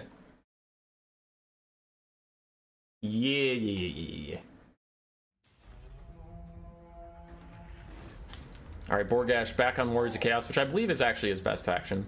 Not just because that one game he played Warriors of Chaos, he played really well, and then Slaanesh he died. Like, I actually think he's a good Warriors of Chaos player, and I think he just played Slaanesh to humor me, because I was like, hey, I need someone to sub in because we're having scheduling issues. Right, for his build he has Archaon the Everchosen with just Searing Doom. Then he has a Slaanesh caster with his Rampage on foot. He has a Nurgle caster with Fleshy Abundance. Oh, he's going triple caster. That's wild. But alright, Fleshy Abundance on Archaon can be pretty good. Oh, yeah, because Luther can silence you and be annoying. So it looks like he is just going for the, hey, fuck you, Luther. build and has 3 different casters. He's like, silence this, you punk ass. Ooh, and he rampages Luther down as Archaon's going to charge in. Hornswoggle was immediately popped because Luther saw what was happening, popped it quick before he got rampaged, but Slayer of Kings is out, and Archaon's going to try and get good damage. For us to build, I don't know, it's a shit ton of Chaos Warriors, Halberds, the Soul of Damnation, but whatever, this is happening right now. So Luther's getting sniped out, Archaon getting really good damage on him. Invocation to Heck while he is on fire, not going to heal as much. You're never worried about Luther not getting heal capped, though. With his regeneration on top of his Terrorgeist, he'll be fine. But any damage is great damage when you know your opponent's going to be heal capped. So, really good start there for the Warriors of Chaos. That was a beautiful rampage.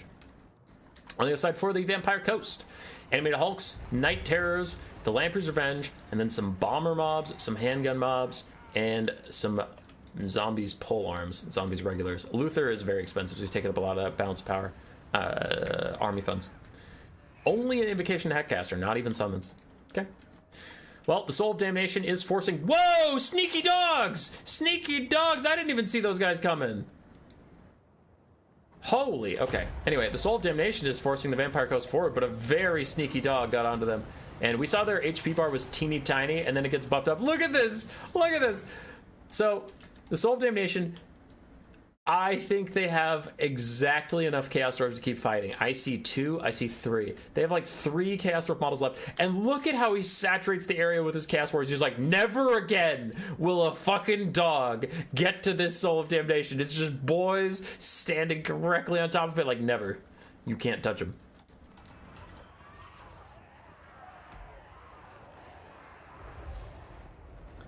Pancakes and Warhammer, perfect morning. It is a perfect morning. Happy to have you. So the Vampire Coast are moving up. Dogs dive back in, and they take the Soul of Damnation to 2 models. They snipe 1 more Chaos Dwarf before dying. And that is enough. I don't think you can pilot the Soul of Damnation with 2. I think you needed 3. So the dogs had to suicide back in just to kill 1 more Chaos Dwarf and shut down that Soul of Damnation.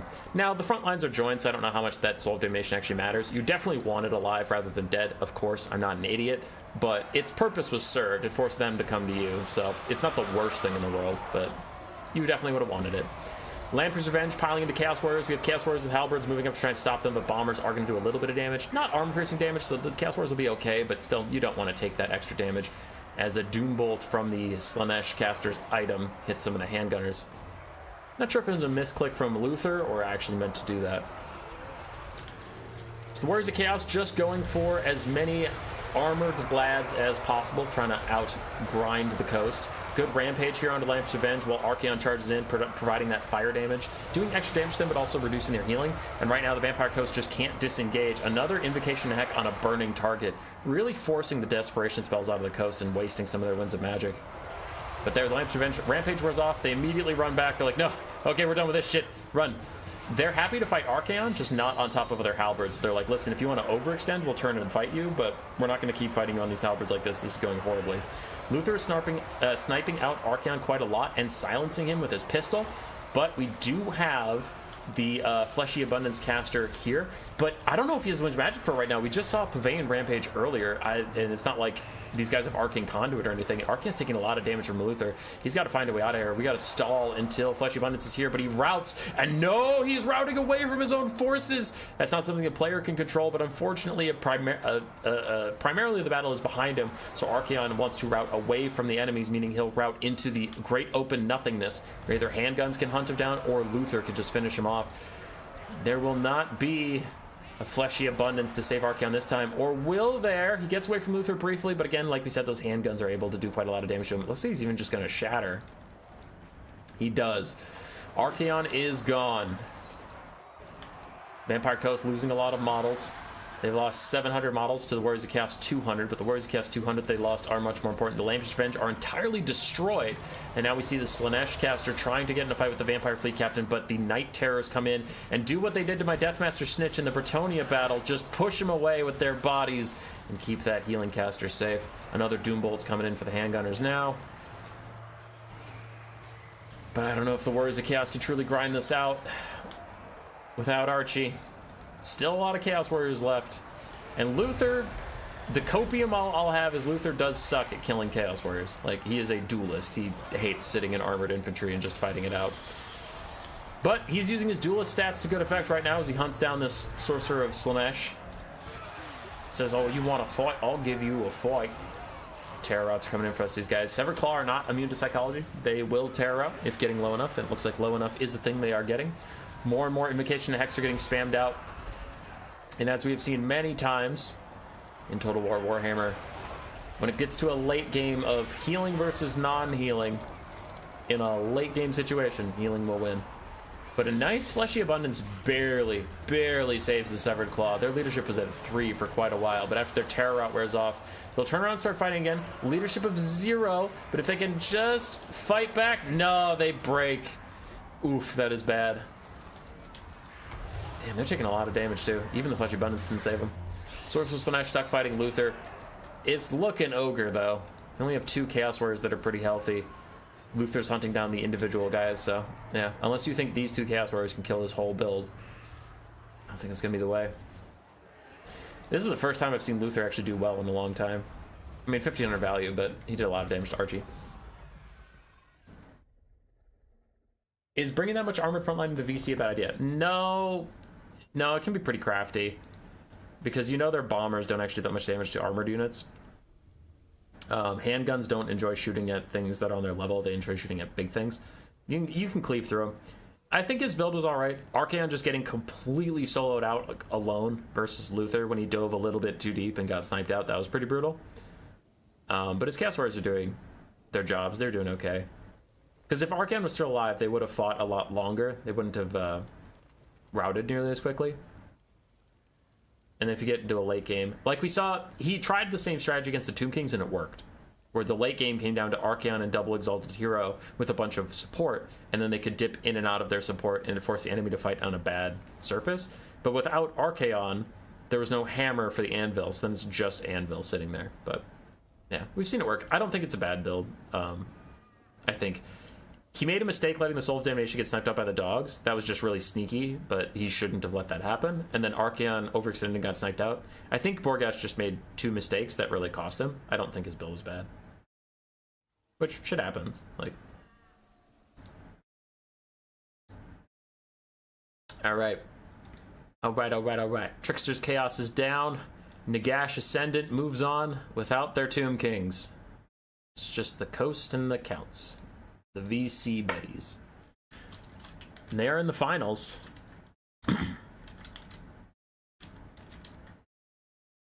Will they have to fight Stinky Elves or the Alliance of Men? A mildly depleted Alliance of Men who lost Kislev. Let's find out. Who's first? Dark Elves Empire.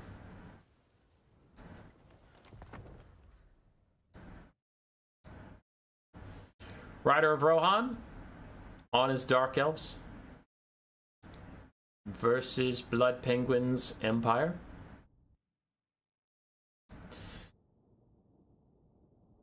With kind of a classic Empire build and a mortar wagon. That's not classic. I have no idea what that's about, but no new units from the DLC.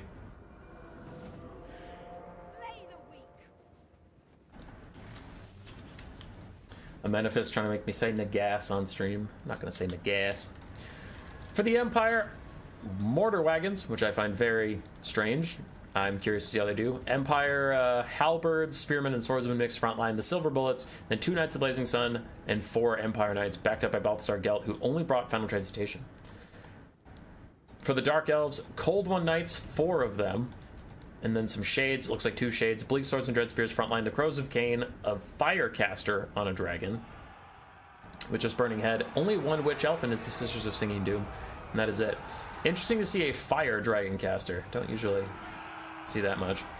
Gelt tries to get out here and cause a little bit of disruption, but he gets quickly escorted away by the Cold One Knights, and now he's a little surrounded. Okay, mildly concerned, as the Silver Bullets are back and firing. Silver Bullets were not allowed to fire in my game of Ogres versus Empire, so I'm great. Overcast and Final Transmutation from Gelt also hurts some of these Cold One Knights and Dread Spears that are surrounding him, but Gelt's not taking that much damage. His Empire Knights took a lot of the damage for him, and the Silver Bullets are still out here firing while the Mortar Wagons continue to rain death upon the Dark Elves. Some Empire Knights were already peeled off. We have Cold One Knights trying to get into the backline of the Empire, but there isn't that much back here. It's just a crap ton of state troops. So we are maybe shutting down the silver bullets and the mortar wagon, but that's it. There's not like cannons or huntsmen or anything like that. The Empire just brought state troops. State troops, son. As many as you can cram in there. Both shades are in dire straits, and we need to see a lot out of this fire dragon. As it tried to breath attack Gelt, I don't know if that was a misclick or what. I think he was trying to side shot these halberds, but it goes after Gelt, who gets up into the sky, scattering that breath attack, making it literally useless. Empire flank is breaking. Spearmen are routing or just trying to hold back the title. It's just Singing Doom and Cold Knights start to get into the backline, but the silver bullets are firing away. Yep, 1,004 to value. There's a reason my ogres tried so hard to shut these guys down. They are painful sons of guns. As the Crows of Cain do a cool little juke as they try and get on the silver bullets, they do eventually land. While the Dragon Caster, she has not found a home. She's having a terrible game. There comes a burning head at the last second that will kill the Crows of Cain, but it'll also kill the silver bullets. But unfortunately, like, she didn't find a good melee fight. She didn't find good breath attacks, and that's the first burning head I've really seen of consequence. Meanwhile, the game just went to shit around them. Like, the Empire frontline held /won forever. There were 6 knights running around just throwing their bodies at things, and the mortar wagons and silver bullets got to fire for quite a long time. Mortar wagons didn't quite pay for themselves. Silver bullets definitely have.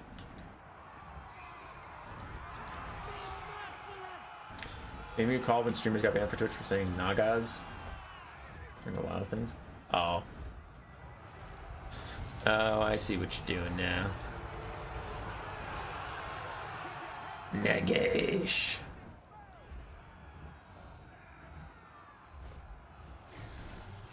Mortar wagons are amazing versus tight infantry. Yeah, they seem alright. They're pretty tanky. It's hard to shut them down. It's their chariot models. And that is army losses. The 3-0 Elves already losing the Dark Elves to old school Empire. You can't even blame this on, like, Thrones of Decay bullshit. There's no Elspeth, no land ship, no steam tank.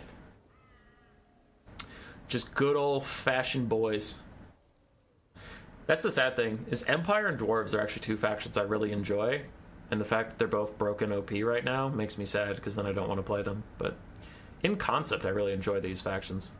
So it's good for me to see an old Empire build doing well, like all the units I know and love. You love to see it. Ryder still has 2 more factions. Calm down. Calm down. Don't you get worried here. The undead are waiting in the finals for whoever makes it there. What's our next game? Wood Elves in Bretonnia. That's actually a classic. In the lore, there's not a ton of open, large-scale engagements between these two, but they have constant border conflicts because the Wood Elves... Honestly, the Wood Elves are assholes. Like, sorry, but Orion loves to go on wild hunts and just run out into Bretonnia and murder a bunch of people. And then he retreats back to the woods like, I don't know what happened. And then Bretonnia tries to burn down the forest, so then the rest of the Wood Elves are like, fine, and go out there and kick some Bretonian ass. So, like, the Wood Elves definitely started. Are the Bretonians great people? No, but Orion is an ass. The more I read about them, I was like, wow, Orion fucking sucks. Anyway. For the Wood Elves, we have the Hawkeyes of Jakira, Firebark Elders with Durthu and some other tree kin, some Dryads here and a bunch of Eternal Guard. And then the Wildwood Ranger ROR Wardens of Sithril. Plus, a bunch of Glade Riders in the Vanguard, hidden in the trees, stalked right now, so Bretonnia has no idea they're coming. For Bretonnia, we have Luin Leoncoeur, Pegasus Knights, Defenders of Fleur-de-Lis, more Knights of the Realm of the Distance, and Blood Penguin is not a Grail Knight. Yeah, he's not a Grail Knight gamer. I haven't seen a single Grail Knight out of him this tournament. 4 Peasant Archers, a mix of poison and fire arrows, a bunch of Men-at-Arms, and then we have a Beast Caster with Flock of Doom, no healing for Bretonnia yet again. The Fire Archers will do pretty well into the Treekin. And I think he brought one of the poison arrows just for a bit of stat debuffs for poisoning the enemy, but Durthu quickly breaks these peasant mobs in the front line. And Luin is busy trying to debuff the Treekin. Sword of Khorne lowers their armor down to 60, making them actually much more viable targets for the Peasant Arrows, but also Knights of the Realm. And now the Wood Elf flank is being exposed. Some of those Glade Riders are coming out of the trees. They're moving up. The backlines are compromised for the Wood Elves, but the Wood Elves brought mostly melee units. The only range they have is the 1 Hawkeyes of Jakira, so as long as they keep that away from these Knights, they're very successful. And a Sword of Daith, Flock of Doom combo, and the Defenders of Fleur-de-Lis doing a lot of damage to them while the Pegasus Knights close in. Lewin and his flank overload are going to crush these Treekin.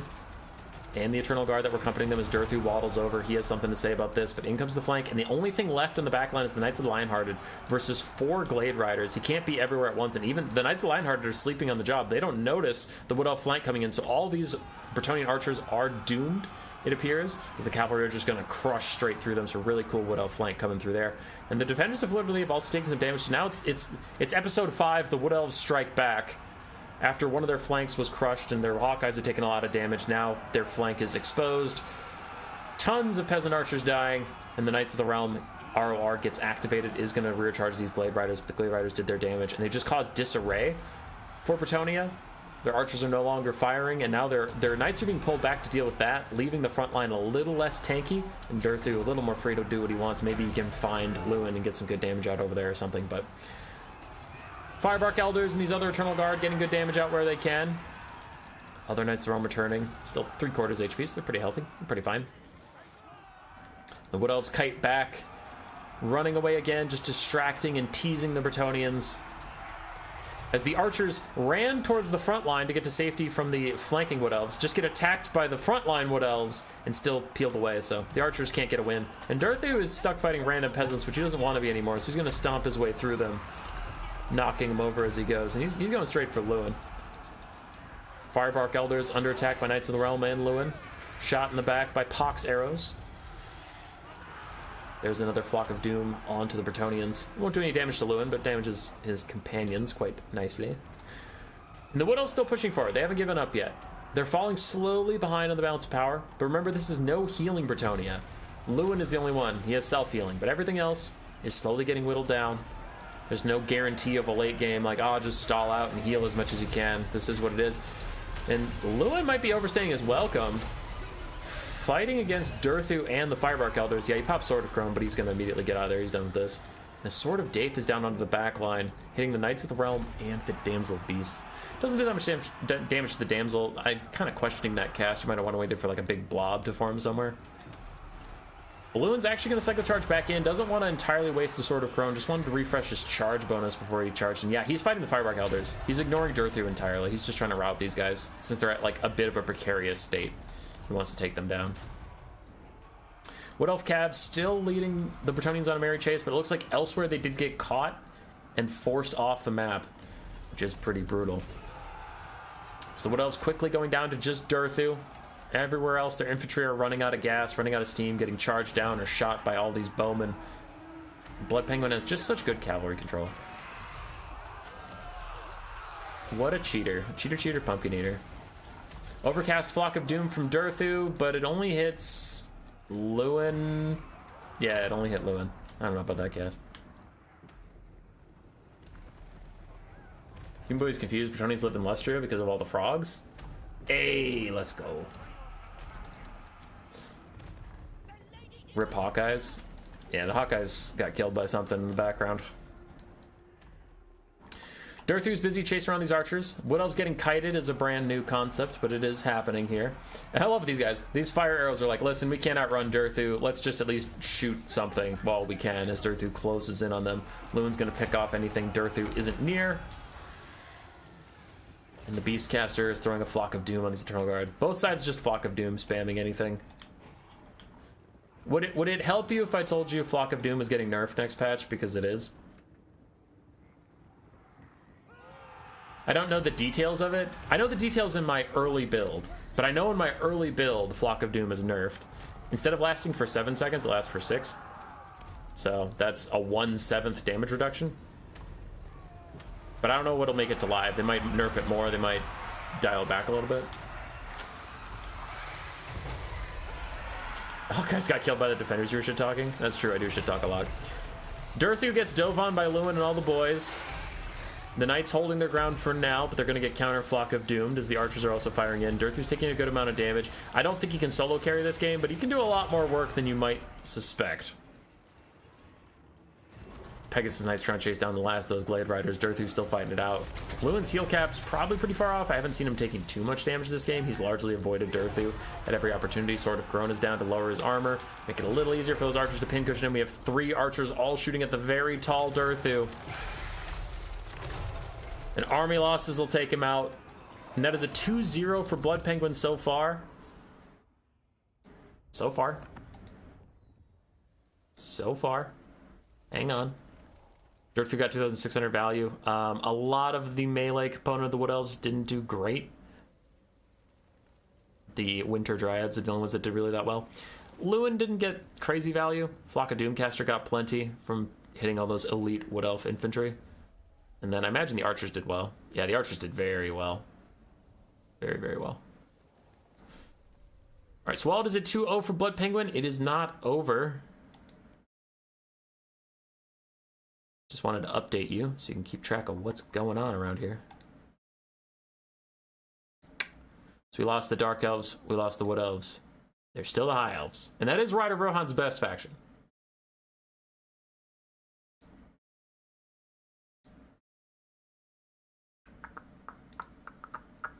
So, since Ryder only has the High Elves, he doesn't really get to pick, like, I'm playing High Elves no matter what.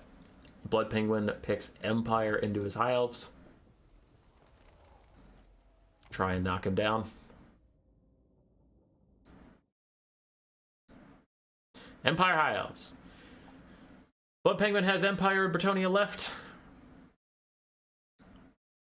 Whoever wins this goes on to fight the Vampire Counts and the Vampire Coast. So will it be a 2v2 in the final? Not like at the same time, but Vampires and Coast versus Bretonnia and Empire. Or will Ryder at least make Blood Penguin fight with his back against the wall? Final faction, final life.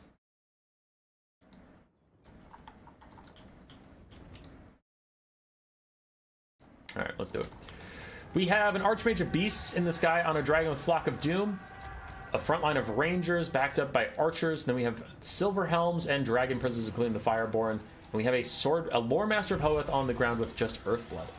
On the other side, for the Empire, we have Karl Franz up in the sky, Demigryph Knights with Halberds, ROR, the Royal Altdorf Gryphites, Empire Knights, more Empire Knights, a Mortar in the back, a Jade Wizard with Flesh to Stone and Earthblood, and then Halberdiers, and of course, Blood Penguin's Silver Bullets. He loves these things, dude. Blood Penguin literally always takes the Silver Bullets. I can't get him to stop. I say, Blood Penguin, they're not even that good. And he says, fuck you, idiot. He says that. He's that mean to me. What up, Will? I am live from the Midwest. Front lines engage quite quickly. And a nice looking breath attack from the Beastcaster, but actually didn't hit very much. So very unfortunate cast there from Ryder. I imagine it was aiming at one Demigryph model that was not a part of the blob fight. Meanwhile, the High Elf Rangers will perform quite well against the state troops, but with all this cavalry support nearby, it's going to be a little harder, though we do have a lot of archers providing pin cushioning. And the Empire doesn't have any ranged, really. I mean, one mortar, woohoo, but like no Lothern Seaguard, nothing like that. So actually, the front line is not going to enjoy the attentions of all of these archers. So the Royal Altdorf Gryphites take a ton of damage. The Fireborn also commit into the fight, along with the Archmage of Beasts trying to take these guys out, but might have overextended as the Fireborn are now getting massacred by Franz and Empire Knights and the Royal Altdorf Gryphites. I'm surprised they're taking that much damage. I know they're sitting in spears, but none of this stuff is armor piercing. Still, though. That is a bit of a disaster for Rider of Rohan. His Fireborn already pushed off, and the Royal Altdorf Gryphites still fighting, and now... Oof. Royal Altdorf Gryphites and Karl Franz teaming up on his Beastcaster. And this is just a Beastcaster. This isn't like Imric or anybody. She's a hybrid fighter at best. So you can see she is getting worked on right now. And it goes from bad to worse for the High Elves. Elsewhere, it's going great. The Rangers are beating the state troops. Their Silver Helms and Dragon Princes are pushing through. They're even getting onto the back line. They stopped the Silver Bullets. But this fight was a complete disaster for the High Elves. The Fireborn got shit canned by I don't know what. And now the Archmage of Beasts is going that way as well as the Royal Altdorf Gryphites. Keep her on the ground, just kind of net her in place so that Franz can catch up and do what he needs to push her back. Lore Master of Hoeth does have Earthblood. He can spam out onto her if she gets to safety, but if she gets to safety is doing a lot of work in that sense. This is the hope of the High Elves. We need these archers to carry as they're pushing back. Look at all these state troops that are dead or routing. The Empire Knights also aren't feeling too good. And the Fireborn are back. After a little bit of healing, they get a beautiful charge on the Royal Altdorf Gryphites. Gonna slap those guys down, and the Beastcaster's back in the sky where she can just use her breath attack, she can use Flock of Dooms, she can stay safe and healthy and happy as she gets a breath attack down to the back of some random spearmen. Not a lot of great breath attack targets left, so I guess get them out of the way. And she can get Earthblooded, which is nice. But actually the Earthbloods are going towards the Fireborn right now. Royal Ultra Griffites down to 6 models, 1 leadership, stand your ground from Karl Franz. All that is keeping them in this fight as the High Elves have completely saturated this area. Fireborn and Silverhelm's trying to deal with all these guys as the Dragon comes back in to provide terror. The Royal Ultra Griffites cause terror, so they can't be terror routed. And the Mortars are under attack. Rangers are going to run up to them and kill those guys off. And we do have a full health Jade Wizard that is also buffing up the Empire's not flagging, bounce power, whatever. They're bounce power. You get it. You get it. As Empire Knights have started to run through the archers and just disrupt them, stop them from shooting. High Elf archers are some of the more tanky in melee with 26 melee defense. It's not a ton, but they're more tanky than like peasants. So the Fireborn are brought back to peel, getting good damage on the Empire Knights. Once again, the Beastcaster is on the run for Karl Franz. She's got to find a way to get into the sky. Not that Franz can't fly either, but the sky's safer than the ground as Empire Knights pile around her. The Empire Knights were actually just going after those archers, but they do happen upon the Archmage of Beasts and keep her on the ground while Franz gets distracted fighting the Fireborn. Also a good target for him. Balance of power is creeping back towards 50-50 as the mortars are taken out. All that ammunition off the field is a big boon for the Empire's balance, for the High Elves' balance power. The late game battlefield is full of Rangers, and Rangers are cowardly folk, but they do beat state troops. So the High Elves will have a bit of the infantry advantage as a beautiful breath attack takes out a full health halberdier. That was actually a really good breath attack. Probably the first really good breath attack we've seen. The rest have been like fine, but they're aimed at targets that were kind of jank. Royal Ultra Griffites, 1 model fighting to the last man. Shatters just as it's about to die. But if our late game comes down to High Elf infantry and 1 archer versus Empire cavalry, I don't know. I feel like cavalry usually wins those late game situations just by cycle charging and stuff. Lord Master of Hoth is the target of Karl Franz. Has impressive melee stats, but Franz has charge bonus, so Franz hits both hits right in a row. The archers are shooting him in the back. Franz is going to have to be a little careful. Lord Master of Hoth has turned to start fighting. The Beastcaster is looking to come in and maybe rear charge Franz. They do have big red arrows onto him, so it looks like this is the final gambit of the High Elves as they are falling behind in the balance of power. They just need to take out Franz. Honestly, the game isn't that bad. It's Empire favorite, don't get me wrong, but it isn't that bad because the Empire doesn't have much besides Franz. It's just some super wounded ass knights, a full health Jade Wizard, which, oh boy, who cares?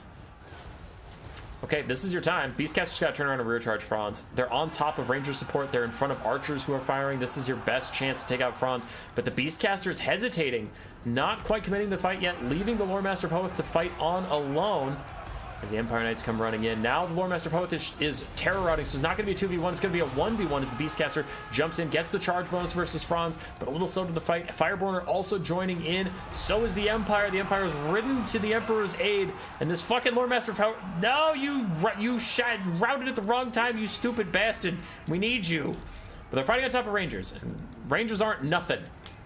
They're here. They're grinding. They're chilling. As archers keep trying to fire at whatever they can, but Empire Knights are going to run down the Lord Master of Hoth. They won't let them come back. No more Earthbloods for the High Elves. I need to remember what faction they were. I got distracted for a second. Spearmen and swordsmen chasing down the archers, keeping them at bay. But we still have these Rangers. They're fighting. And Franz is only at half HP. The Beastcaster's back up into the sky.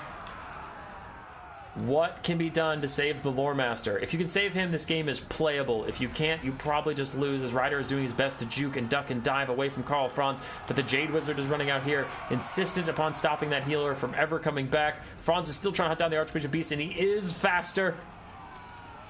He is faster. Fireborn do their best to peel the Empire Knights. They also fight to the last man. Hyper elite as they are. But the last man comes sooner than they think, and they do get ridden down. Beastcaster lands on the Jade Wizard, gets a couple good shots in, but Franz is going to get a rear charge. Probably going to hit her once, and that'll probably trigger army losses when she routes.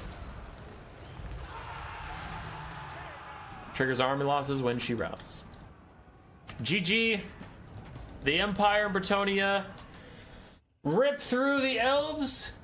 2 against 3. They kill all of them and lose nothing. Any SLA folks? I don't know SLA stuff. Hey, Katuri Codex, welcome to Poison with Globadier. You can now view our next lore video, which won't be coming out for some time because DLC content exists. But I gotta record the lore video after I finish reading the book, otherwise it'll be too long and I won't remember what happened.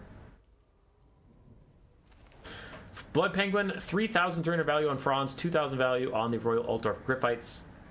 Pretty solid stuff there. GG's. So let me take you on a magical journey over here. Whee! Ulthuan's children all murdered by the Alliance of Men.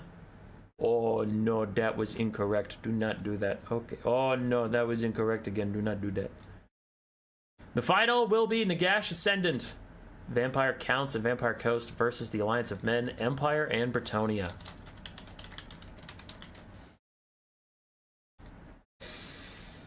Who will be victorious? Game 1. Vampire Counts versus Empire.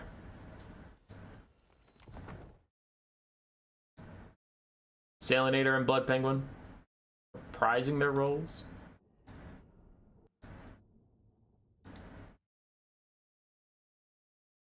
Stormlight Archive? Oh, I don't know. I don't know, dude.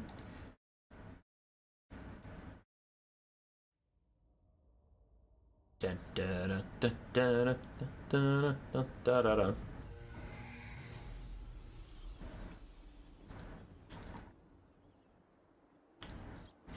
All right. For the Vampire Counts, we have Zombie frontline backed up by Skeleton Spearman, and then triple Cairn Wraith. Ghost units getting buffs to try and make them relevant. They do have 100% armor piercing. They have Frostbite to slow people down, and then 55% physical resistance and a bit more HP, I think. I think the HP is really the only thing that changed. We have a Black Coach, Dire Pack, Vargeist, then we have a Necromancer, a White King, and then Manfred von Karstein as Dragon. He's very, very popular for Vampire Counts right now. He has Gaze and Nagash, Fate of Buna, Zombie Summon, and Invocation Heck. Interesting. Gaze and Fate of Buna is not something I usually see. The other side for Blood Penguin, it's Franz. The boy loves Franz. He's taking Franz. No silver bullets? This isn't a Blood Penguin replay. He had Void Laws play for him. That scumbag gave over his account. Fuck this guy. All right. Anyway, not Skeleton Spearman. Regular Spearman, Swordsman, 2 Huntsmen. Those are basic archers? Seriously? 2 basic archers, 2 Free Company Militia. Roll Aldrich Gryphites, another Demigryph Knight with Halberd, a Jade Wizard with Regrowth and Earthblood, and then some Empire Knights. Roll Aldrich Gryphites and Franz go tearing through the Cairn Knights. They don't even need magic damage to do that much damage to these guys. 0 armor, and being infantry versus cavalry will do that to you. But the Black Coach is trying to get some work done. Trying to get some damage out. As the Cairn Wraiths lurk forward menacingly. And they're going to scythe through these spearmen. Free Company Militia shooting at the Vargeist, getting some decent damage down, but it looks like the mobility elements of the Vampire Counts have been waiting for the front lines to engage. Now they'll start getting active. Vargeist dive in now. Dire Pack do need to figure it out. They need to get some orders, need to get moving. Meanwhile, the Royal Ultra Gryphites are in a bit of a struggle. Fighting Cairn Wraiths and Vargeist not on the charge, just like straight up fighting them is going to be pretty bad. That's a lot of armor piercing on your Royal Ultra Gryphites, but they have 45 melee defense. They'll be okay. They'll be alright. Archer's still firing in. The bounce power is 50-50. Now in comes Manfred. What's he going to do? Oh, he's probably going to do a breath attack straight down onto Karl Franz. Breath attack, straight down onto Karl Franz. Oh, he did it! He did it! Decent little damage. Not crazy damage, but decent. Franz is close to routing as Manfred's actually going to dive in on him, but then does the weird little whirly gig of trying to charge somebody from directly above them. Vargeist are getting killed. The Dire Pack have joined the fight, and Franz is isolated. Black Coach and the Vampire Lord fighting him. Franz is going to try and path his way back to his own troops, back to his own men. He says, "Lead me to my men!" And Deathclaw's like, yes, yes, please, please don't make me fight all this alone.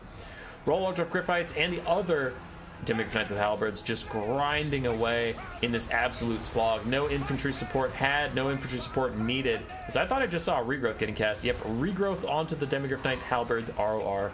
And archers continue to fire in. Bounce power is still 50-50.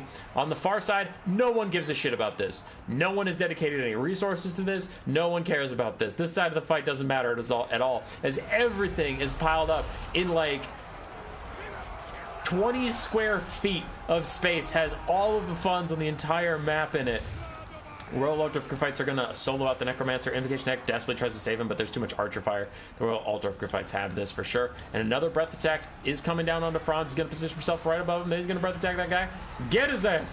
Brrr, breath attack. Good damage. Rout Franz. The regular Demigryph Knight with the Halberd is routing. Franz is getting landed on, and something big is happening here. What was that? Earthblood? That was an Earthblood. Royal Ultra Griffiths trying to figure out what to do. They don't know whether to rejoin the blob fight or what, but since Franz is in danger, they'll rejoin the fight. They jump right back in. How's the Black Coach doing on charge? 68% of the black sites. Yeah, dude, the Black Coach still sucks.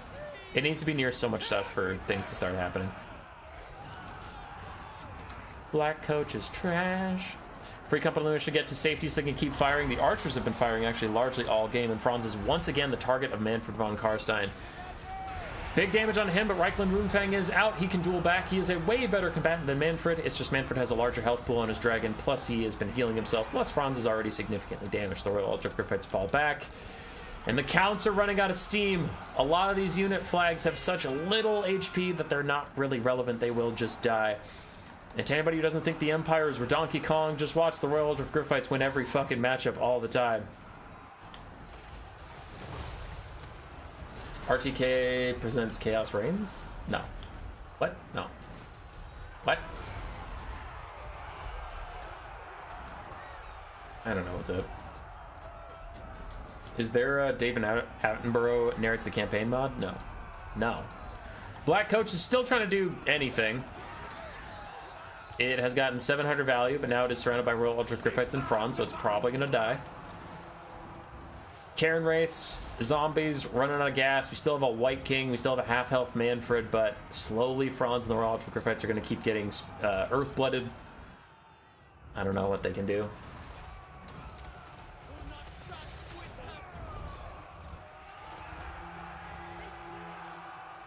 I think that Conquest Tournament Lich streamed had one archer getting like 2,500 value when it's soloed several Varguys. Damn.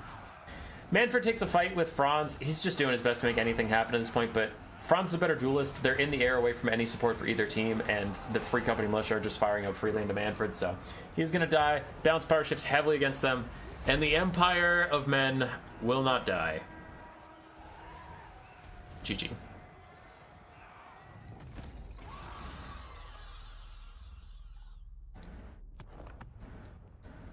Salinator Manfred did his best to get some good value. Karen Wraiths, that one got to fight the Royal Ultra Griffiths for a bit, but the other ones didn't get crazy value. Black Coach didn't do great. Didn't do terribly, just didn't do great. Blood Penguin, 2,600 on Franz, 1,700 on the Royal Ultra Griffiths as well. And then very mixed values on all of his state troops, just all of them pulling their weight. Blocker up. Second game is determined. Is Vampire Coast versus Bretonnia. We knew that coming in. Now, if Bretonnia wins, it is a 2-0 sweep, and Bretonnia and the Empire will be the winners of the survival thingy. If the Coast win, we'll have one final game of... Yeah, that's actually... Wait, no, it has to be, right? It would have to be Coast versus Empire. Yeah, because there's no decisions left. Okay, so either Bretonnia wins and it's a 2-0, or the final will be Coast versus Empire. Got it. Understood. I understand the stakes now.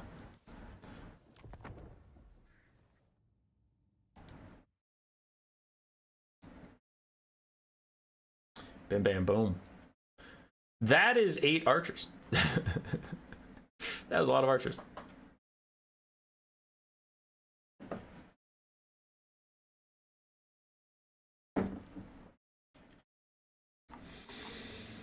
Okie dokie. What do we got here? What do we got? What do we got? We have a dry throat. I'll be right back. I need to grab a beverage. Have fun with that load screen. Deal with it.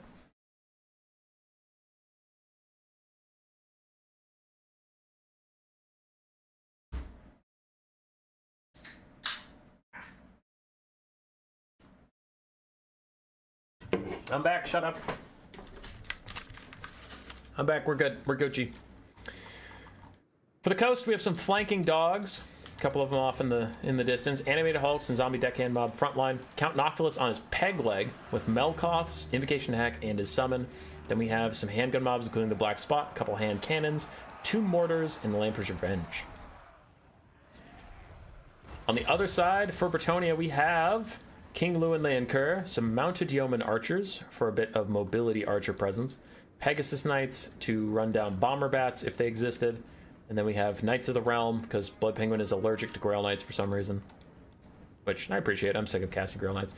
8 archers, and a flock of Doomcaster. With 8 archers and a flock of Doomcaster, this man can kill infinite zombies.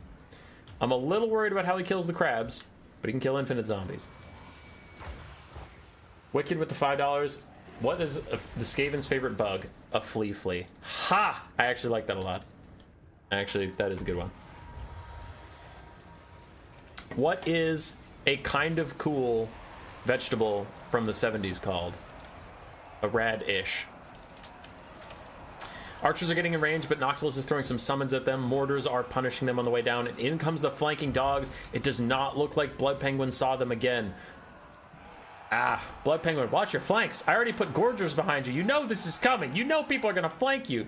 So Lewin and the Pegasus Knights dive mortars. Meanwhile, the dogs get to feast upon the flesh of archers. And the mortars plus Noctilus's cannon is actually taking out a lot of these archers. Mortars are more accurate than I remember. I guess they're not getting that much value, but still. Bretonia's in a bad way. Their archers are all of their damage, and they're getting picked off quite easily. Looks like the Pegasus Knights got lit up by the black spot. And while the archers are getting some decent damage where they can fire, it's just Salinator and the Coast have done such a great job of making sure they don't get to fire that often. One more knight of the round. This one is a heroic knight. Oh, charging straight through the mortars and into the hand cannon, shutting them both down at the same time while the archers actually get some decent damage. And this is the first pocket of archers that Penguin has been able to actually keep alive and firing. And now some deckhand mobs are wandering out to stop them, but that is really what Bretonia needs. But oh no, this is a disaster. Lewin is surrounded. Animated Hulk's on his backside, stopping him from retreating, and the Lamper's Revenge surrounding most of his front. They are just shooting him with their shotguns at point blank range while also fighting him. He's trying to path his way out, but you can see he can't quite do it. There's too much mass, and even Lewin can't get through it. So he is going to get sniped out over here. But elsewhere, Bretonia is starting to really gain some momentum. Are they going to do enough? They're getting through the front line of the undead. You have knights over here. Lewin is almost safe. He's almost to freedom. We're losing some mortars in the backfield. And Noctilus is a ton of balance of power. He's very expensive. But if you get in the late game and you have even 3 archers shooting at him, he'll melt so quickly. Noctilus is insanely squishy to archer fire. So I'm not super worried about him being full health. Lewin got to safety. Coast really needed that. Not the Coast. Actually, the Coast wanted the exact opposite of that. Bretonia needed that. The archers continue to fire in. We have some summons lingering around, so it's hard to tell how many troops the Coast truly has left. Bretonia is also just running out of steam. While I was getting a little worried for the Coast there, I don't see how Bretonia keeps their archers safe enough for long enough. Can't these animated Hulks just walk at some of these archers at this point forever? Because the Knights are a depleted force. There wasn't like any melee infantry to speak of. And Noctilus just overcast some Melkoths for the extra range, because he was out of range of the Mounted archers, but he's sick of their shit. I mean, the late game Noctilus can just keep firing. He is an artillery piece, so he can keep firing. The Lamper's Revenge can keep healing up and chasing archers around. And we even got a mortar back online. That's probably the death of Bretonia. Now they're outranged and just getting walked around the map. Lewin can't carry that hard. Don't forget a mini fridge is a tax write-off for your business expensive. Also DLC and books and such. Damn, Will. That sounds like tax fraud.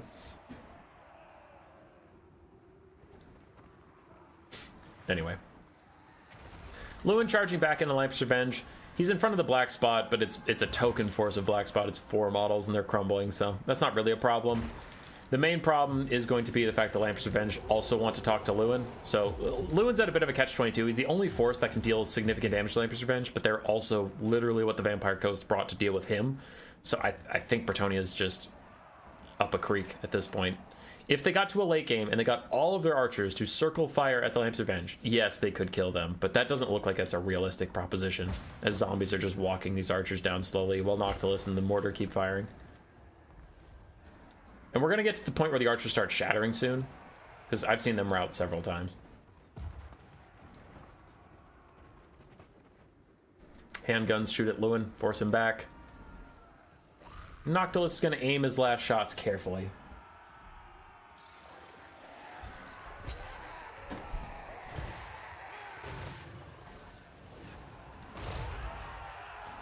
Another shot down on these guys. They get the artillery fire debuff, and they rout. And Lamper's Revenge are closing in on the Beastcaster. We're starting to get some more shatters. Blood Penguin has done a good job kiting this out. He's actually rallying a decent number of bowmen back here. But one shatters. It had 18 ammunition left, and it shattered in front of these guys. Moments away from safety. But we still have, I mean, like 3 decent ammo archers out here that he's trying to bring back to the fight. I'm not trying to say that, like, oh, he's favored now. He's got this easy. But, like, I mean, it's what he needs if he's going to get back in this game. Lewin's still riding down these guys where he can, healing up. Noctilus is almost out of ammo. The mortar is not. It has 16 ammo left. It's still firing away. It's fine. Down here, some polearms managed to get some peasant action briefly. I'm going to take a bold stance to say I can probably fast forward and still cast this at the same amount of efficiency. As the archers are trying to run around. Now, look at this. See, I said 3 archers can melt Noctilus. This is 2 archers shooting him. They're getting a lot of damage out on that big boy. Yeah, Noctilus hates dealing with archers. Meanwhile, in the background, other archers are getting range with the mortars, but yeah, that's a rock and a hard place. They had nowhere to go, so they immediately rout. Noctilus is taking damage, but he can Invocation to heck himself up. Bounce power is getting dangerously bad for Bretonnia as more and more things rout. And they can't afford any more balance power losses, so kind of everything they have left has to stay in the fight, and it is not. That's going to rout off. These are going to rout off, and Lewin's probably going to army loss here in a second, so he just dives him in. There's not a lot else he can do at this point. Lewin's got to do something, but the Lamps of Revenge are right here. They're going to shotgun him in the back, and balance power just keeps getting worse and worse. The last mortar is probably going to shoot at the last archer, but army losses takes care of Bretonnia. And ladies and gentlemen, there's no need for a blocker anymore. You all know how this tournament goes. You know that we have... in the entire survival challenge thing, and that's great. I'm just gonna go through these values really quick. Black Spot did great. Mortars did fine. Lamps of Revenge did amazing. For Black Penguin, no one cares. No one cares. No one cares. No one gives a single shit. Yeah. Okay, whatever. You all know it comes down to Vampire Coast versus Empire. You know, if you take a look at this bracket, that in the whole survival thing, we did come down to a single faction will win. You can call it a faction war if you want to. The Alliance of Men lost Bretonnia. Nagash Ascendant lost Vampire Counts. This is it, baby. Vampire Coast versus Empire. Which is the best faction in the whole fucking game? Is it Empire? The thing that is constantly getting global banned. It doesn't get through any fucking matchups. Shocker that they're in the finals. That's crazy. Or is it Vampire Coast? A faction that is fine. They're strong in some matchups, they're weak in some other matchups. It's all fine, it's all good. I don't want to click on that right now because that might pop up on your screen. I don't want that to happen. There we go.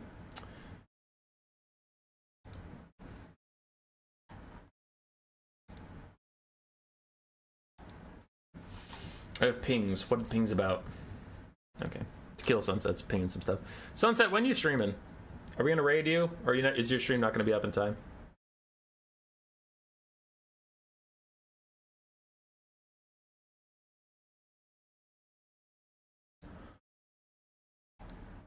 Alright, let's do it. Enough stalling.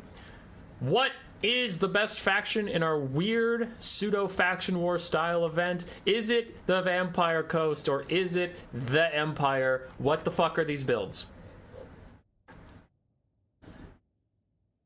Whoever comes up with that deserves. I came up with all the names.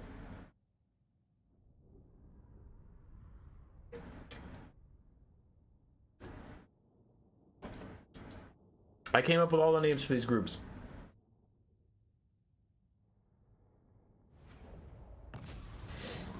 Boom. For the final game of the stream.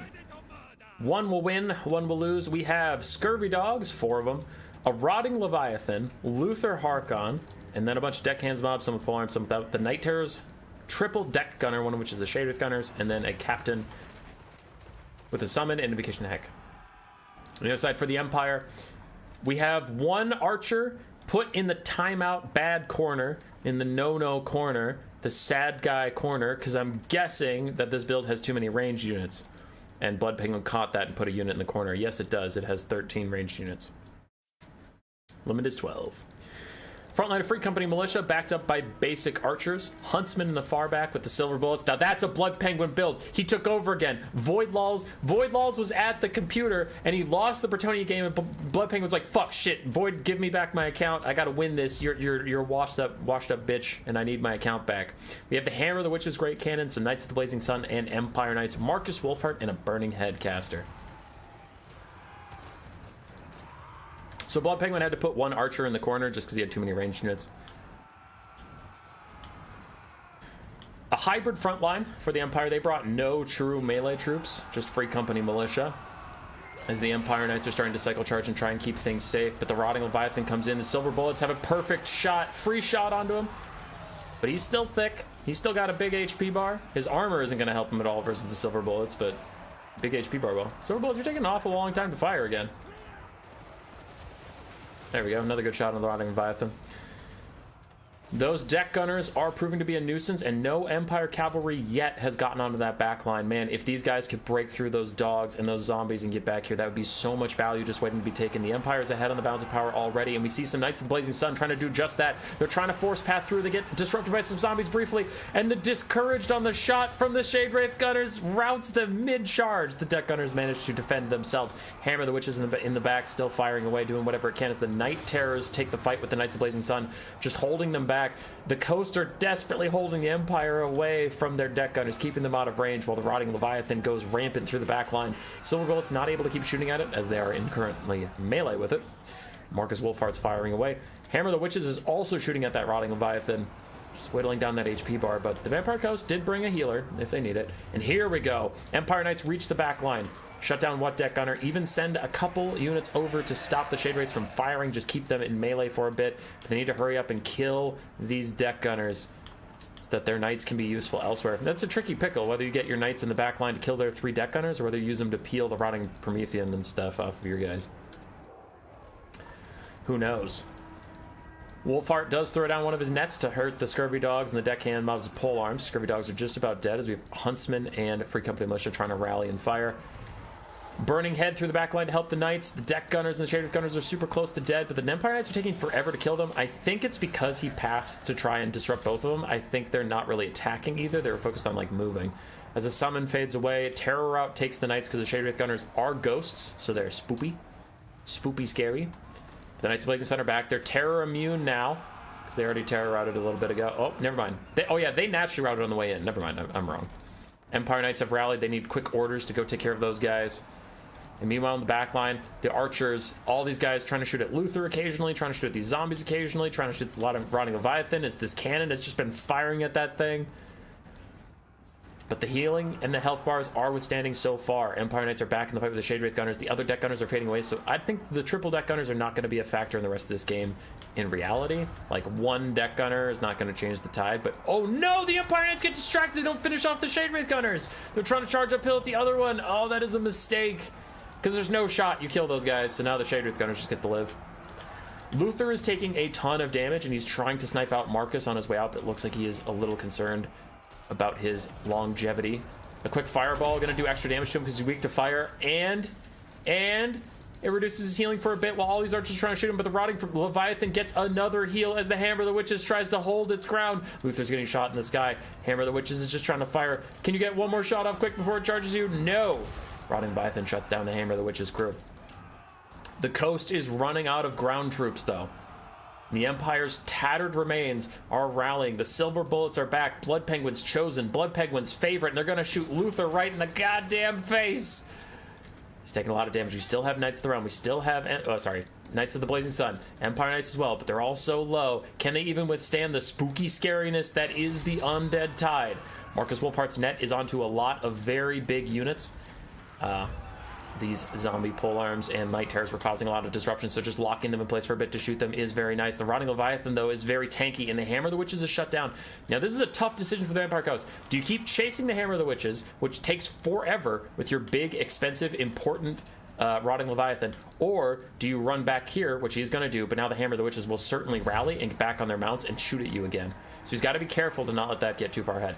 Now, the backline problem is is definitive and huge. When he fucked up and let the Shade Wraith Gunners live because he was trying to charge these other deck gunners, he was overextending. He definitely wanted too much out of that. And now the Shade Wraith Gunners are still alive. He has to send the Bright Wizard to go deal with it because that discouraged aura that they give whenever the Shade Wraith Gunners shoot anything, he can't have that in the late game. His troops are too depleted. If they get hit with Shade Wraith Gunners, their leadership's going to tank and they're just going to rout immediately. More and more zombies are getting cleaned up. Marcus is continuing to poke at Luther Harkon, who is getting close to his heal cap. Meanwhile, all these archers are turning Rotting Leviathan to his nearly heal cap. It still has 4,000 HP. And the Bright Wizard has caught the Shade Wraith Gunners, who are just trying to ignore him. They're just trying to path straight up and shoot these archers. As the archers turn, try and help out Luther. Yeah, help out Marcus against Luther a little bit. And here we go. The Hammer of the Witches are back online. Those need to be firing at the Rotting Leviathan, for sure. Like, Luther's a little too squirrely to hit, and nothing else can do damage to the Hammer of the Witches. As these Empire Knights just walk the fleet captain into the Hammer of the Witches, not doing anything to defend it. As we get more and more huntsmen and archers coming back to the battle, Luther is still getting sniped out by Marcus Wolfhart, but he does get an invocation heck at a key time. Still some archers and some free company militia are going to try to shoot a point blank range, and Marcus is still getting that good damage down. And in the background, the deck gunners get run down by the remnants of the Knights of the Blazing Sun. The Bright Wizard finishes off the deck gunner, Shade Wraith Gunner, ROR thingy McBobby. Full health archer, that is not a mistake. That was at the very start of the game. He had too many range units, so he had to put that in the corner. That is not a mistake. Luther's getting super low. Grace is in the background. Hi, Grace. I think she's doing laundry. And Marcus is still shooting. And a final net for Marcus. I didn't know you still had one left. That is crucial. That's going to hold Luther in place so we can get some shots off. And he can't miss. Luther's not squirrely enough to dodge all this stuff. He's taking big damage. And there's still a zombie alive after all this time? Salinator tries to land Luther. It's the only mobility he can do while netted, as multiple archers are starting to shatter away. Luther is starting to crumble and regen at the same time, but he rallies. He's back in it, baby, as a fireball is coming, but the Rotting Leviathan blocks it. I don't know if that was intentional or not, but it definitely got in the way of that. Like, I don't know if the fireball was targeting Luther or the Rotting Leviathan, but I like to believe it was targeting Luther, and the Leviathan got in the way. Luther is still healing up as this caster throws out probably your last summon. No, you have two more. Wow. Okay. All right. We take those. Marcus Wolfhart is out of ammunition. I have never seen that. I've never seen Marcus use all of his ammo. It's only an 8-minute game, too. It's actually kind of surprising. Luther is charging at some huntsmen. Their anti-large arrows do a little extra damage versus him. He's not quite crumbling yet, though, and he is really relying on that regen to keep him alive in this game. Huntsmen do rout eventually. Empire Knights busy helping out the archers of the Rotting Leviathan is running down Marcus Wolfhart, getting good damage onto him, and it goes through him? How did it go through him? How did that possibly miss? Maybe it was just my angle, but it looked like it went straight through that guy's shell. The fireball does not hit. Marcus gets routed off. That is a summon. It will eventually fade away. And Luther's still healing up, man.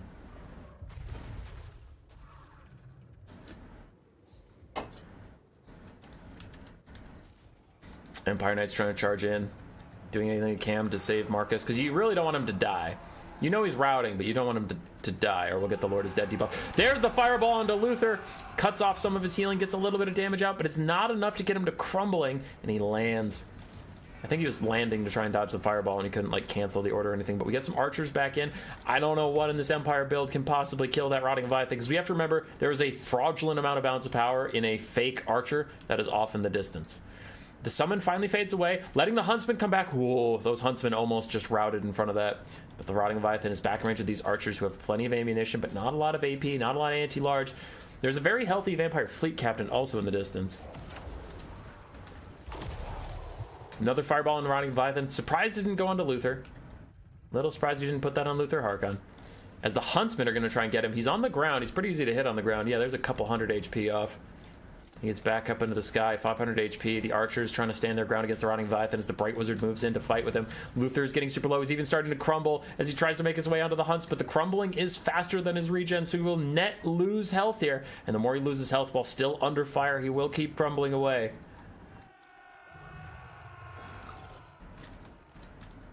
Luther's getting poked. Invocation to Hack heals him up despite his lowering leadership, and he is going to heal cap, but the Rotting Leviathan's also doing very poorly.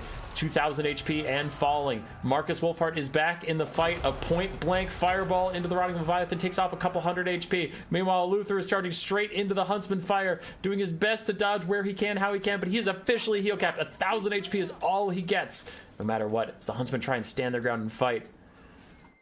Couple more volleys off into Luther. Decent damage there. But he's going to land on him. He's going to rout those guys. And the Rotting Leviathan's still going nuts. Hits Marcus on the charge, but the archers get away. This does allow them to get a rear shot onto it. Only has 1600 HP, but it is going to rout Marcus again. Gets another snip onto him, and it kills Marcus Wolfhard, dooming the Empire, because there is no way that a Bright Wizard alone can melee these three to death. The archers are gone. There is an archer in the distance that was put there because of unit caps, but I don't think it would have changed. Well, okay, a full unit might have changed the outcome, but its balance of power doesn't. There's the final fireball onto Luther Harkon. That should set him into crumbling consistently, but I don't think it's going to be enough at this point. Also, why does that Rotting Leviathan look very dark? Wow, he's not crumbling. Thought his leadership was low enough that it would honestly trigger crumbling. The Crabbo, that Stabbo, got 2,800 damage value. It is now missing several shots against the Bright Wizard, but Invocation Hack should set this into motion. As Luther moves over to help out. I think even this Vampire Fleet Captain could duel the Bright Wizard, though, so he's just doomed.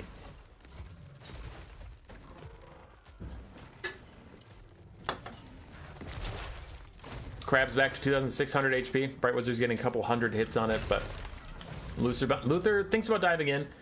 Opts out, instead goes after the archers just in case they rallied and messed with his day. Not too worried about letting this crab just consistently fight.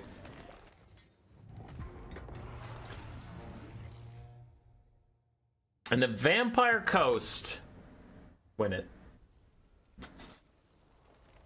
Cyrodiilion, yes, the archer is artificially increasing the balance of power, but that is largely viewed as fine because I don't think anybody in the history of ever would try and scum, like, I'm going to take 13 ranged units so that I can put one of them in the corner, and in the late game, I'll have so much balance of power that it'll be worth not having an entire unit the entire game.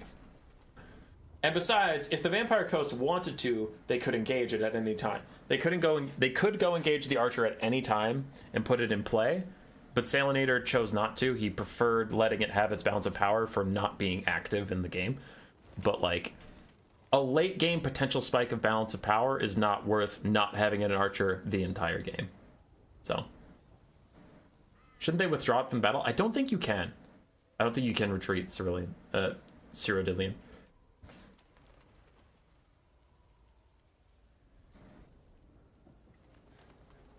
But, like, Salinator, if he ever deemed that to be a problem, he could go engage it at any time. Like, he could have sent his Luther or this lady over to engage them. It's not like he is not forbidden from engaging those archers. Blood Penguin is just forbidden from using them intentionally.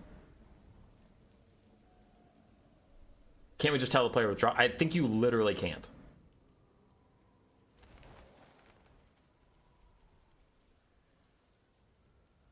You can't withdraw in custom games, yeah.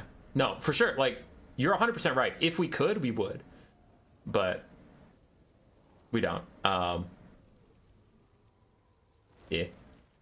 I was just scrolling through the values. You can in campaign, makes sense. Yeah, dude. Yeah, you're right. We would if we could. Would if we could, buddy.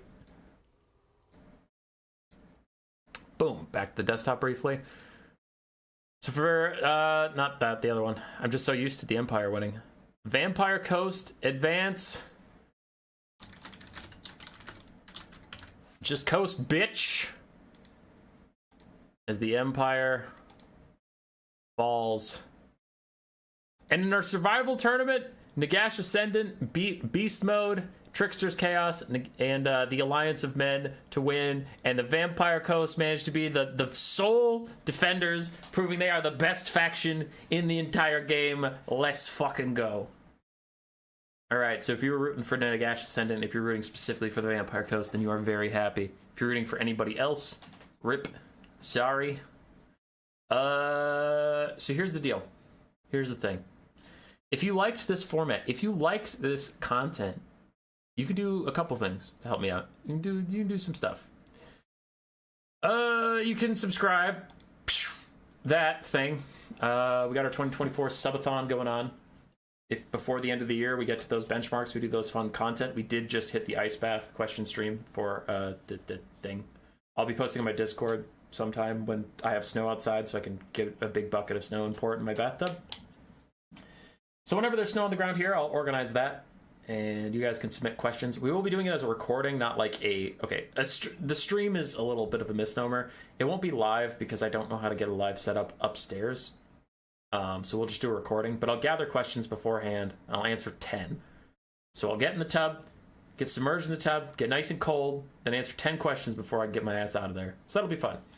So if you like that content, that's cool. If you like content like this, like the survival tournament we just did, that isn't always just normal tournaments or whatever, feel free to hop on our Discord. I do often I put up polls for what I want to do, and a lot of times just normal sweaty try-hard content wins. So if you like different content, bro, you gotta fucking vote for it. Because I did the survival tournament without asking anybody. Because whenever I ask people, they're just like, do more sweaty stuff. And I'm like, I don't always want to do sweaty stuff. I enjoy sweaty try-hard content, but I also enjoy other things. So get in there and vote, dude. If you want to see more cool stuff, gotta go vote. Like Gladiator. Nobody fucking votes for Gladiator ever. But whenever I do Gladiator, people are like, this shit's awesome. And then nobody votes for it. It pisses me off. If you know what Gladiator is, it's a big army, larger than normal army. And we make up a story for it. And as they go through fights, if any units get killed, they have to be cut from the build. So your army gets smaller and smaller, but more elite, because you can spend the funds you lose from your units dying on like chevrons for your units that are still alive, or items and abilities for your lords or heroes. It's dope. And we have like a narrative where like if you're fighting, if Teclis is fighting the Empire, it's like he was teaching the Empire mages some shit, and then they betrayed him and stole his staff, so now he has to go get his staff back, and then the Imperials are trying to stop him. I don't know. It's just a good time. It's just a good time. So you should subscribe. You should. And give me all your money. Hit that donation button. Just take all of your money and give it to me. What are you going to buy? A house? Fuck that. It's 2024. Houses are like $1 billion. What are you going to buy? A car? What do you need a car for? Cars just pollute the planet and kill us all. Fuck that. Just give me your money. I'll spend it on good things like streaming. Yeah, just streaming. Just Warhammer DLC. Do you have a specific ping for the poll or just everyone? Gutter Runner. Yeah, the Gutter Runner. I'd watch if there was way more domination. Domination isn't as much my jam. We're doing our World Cup January of 2025, and the World Cup has domination, conquest, and land battles on it.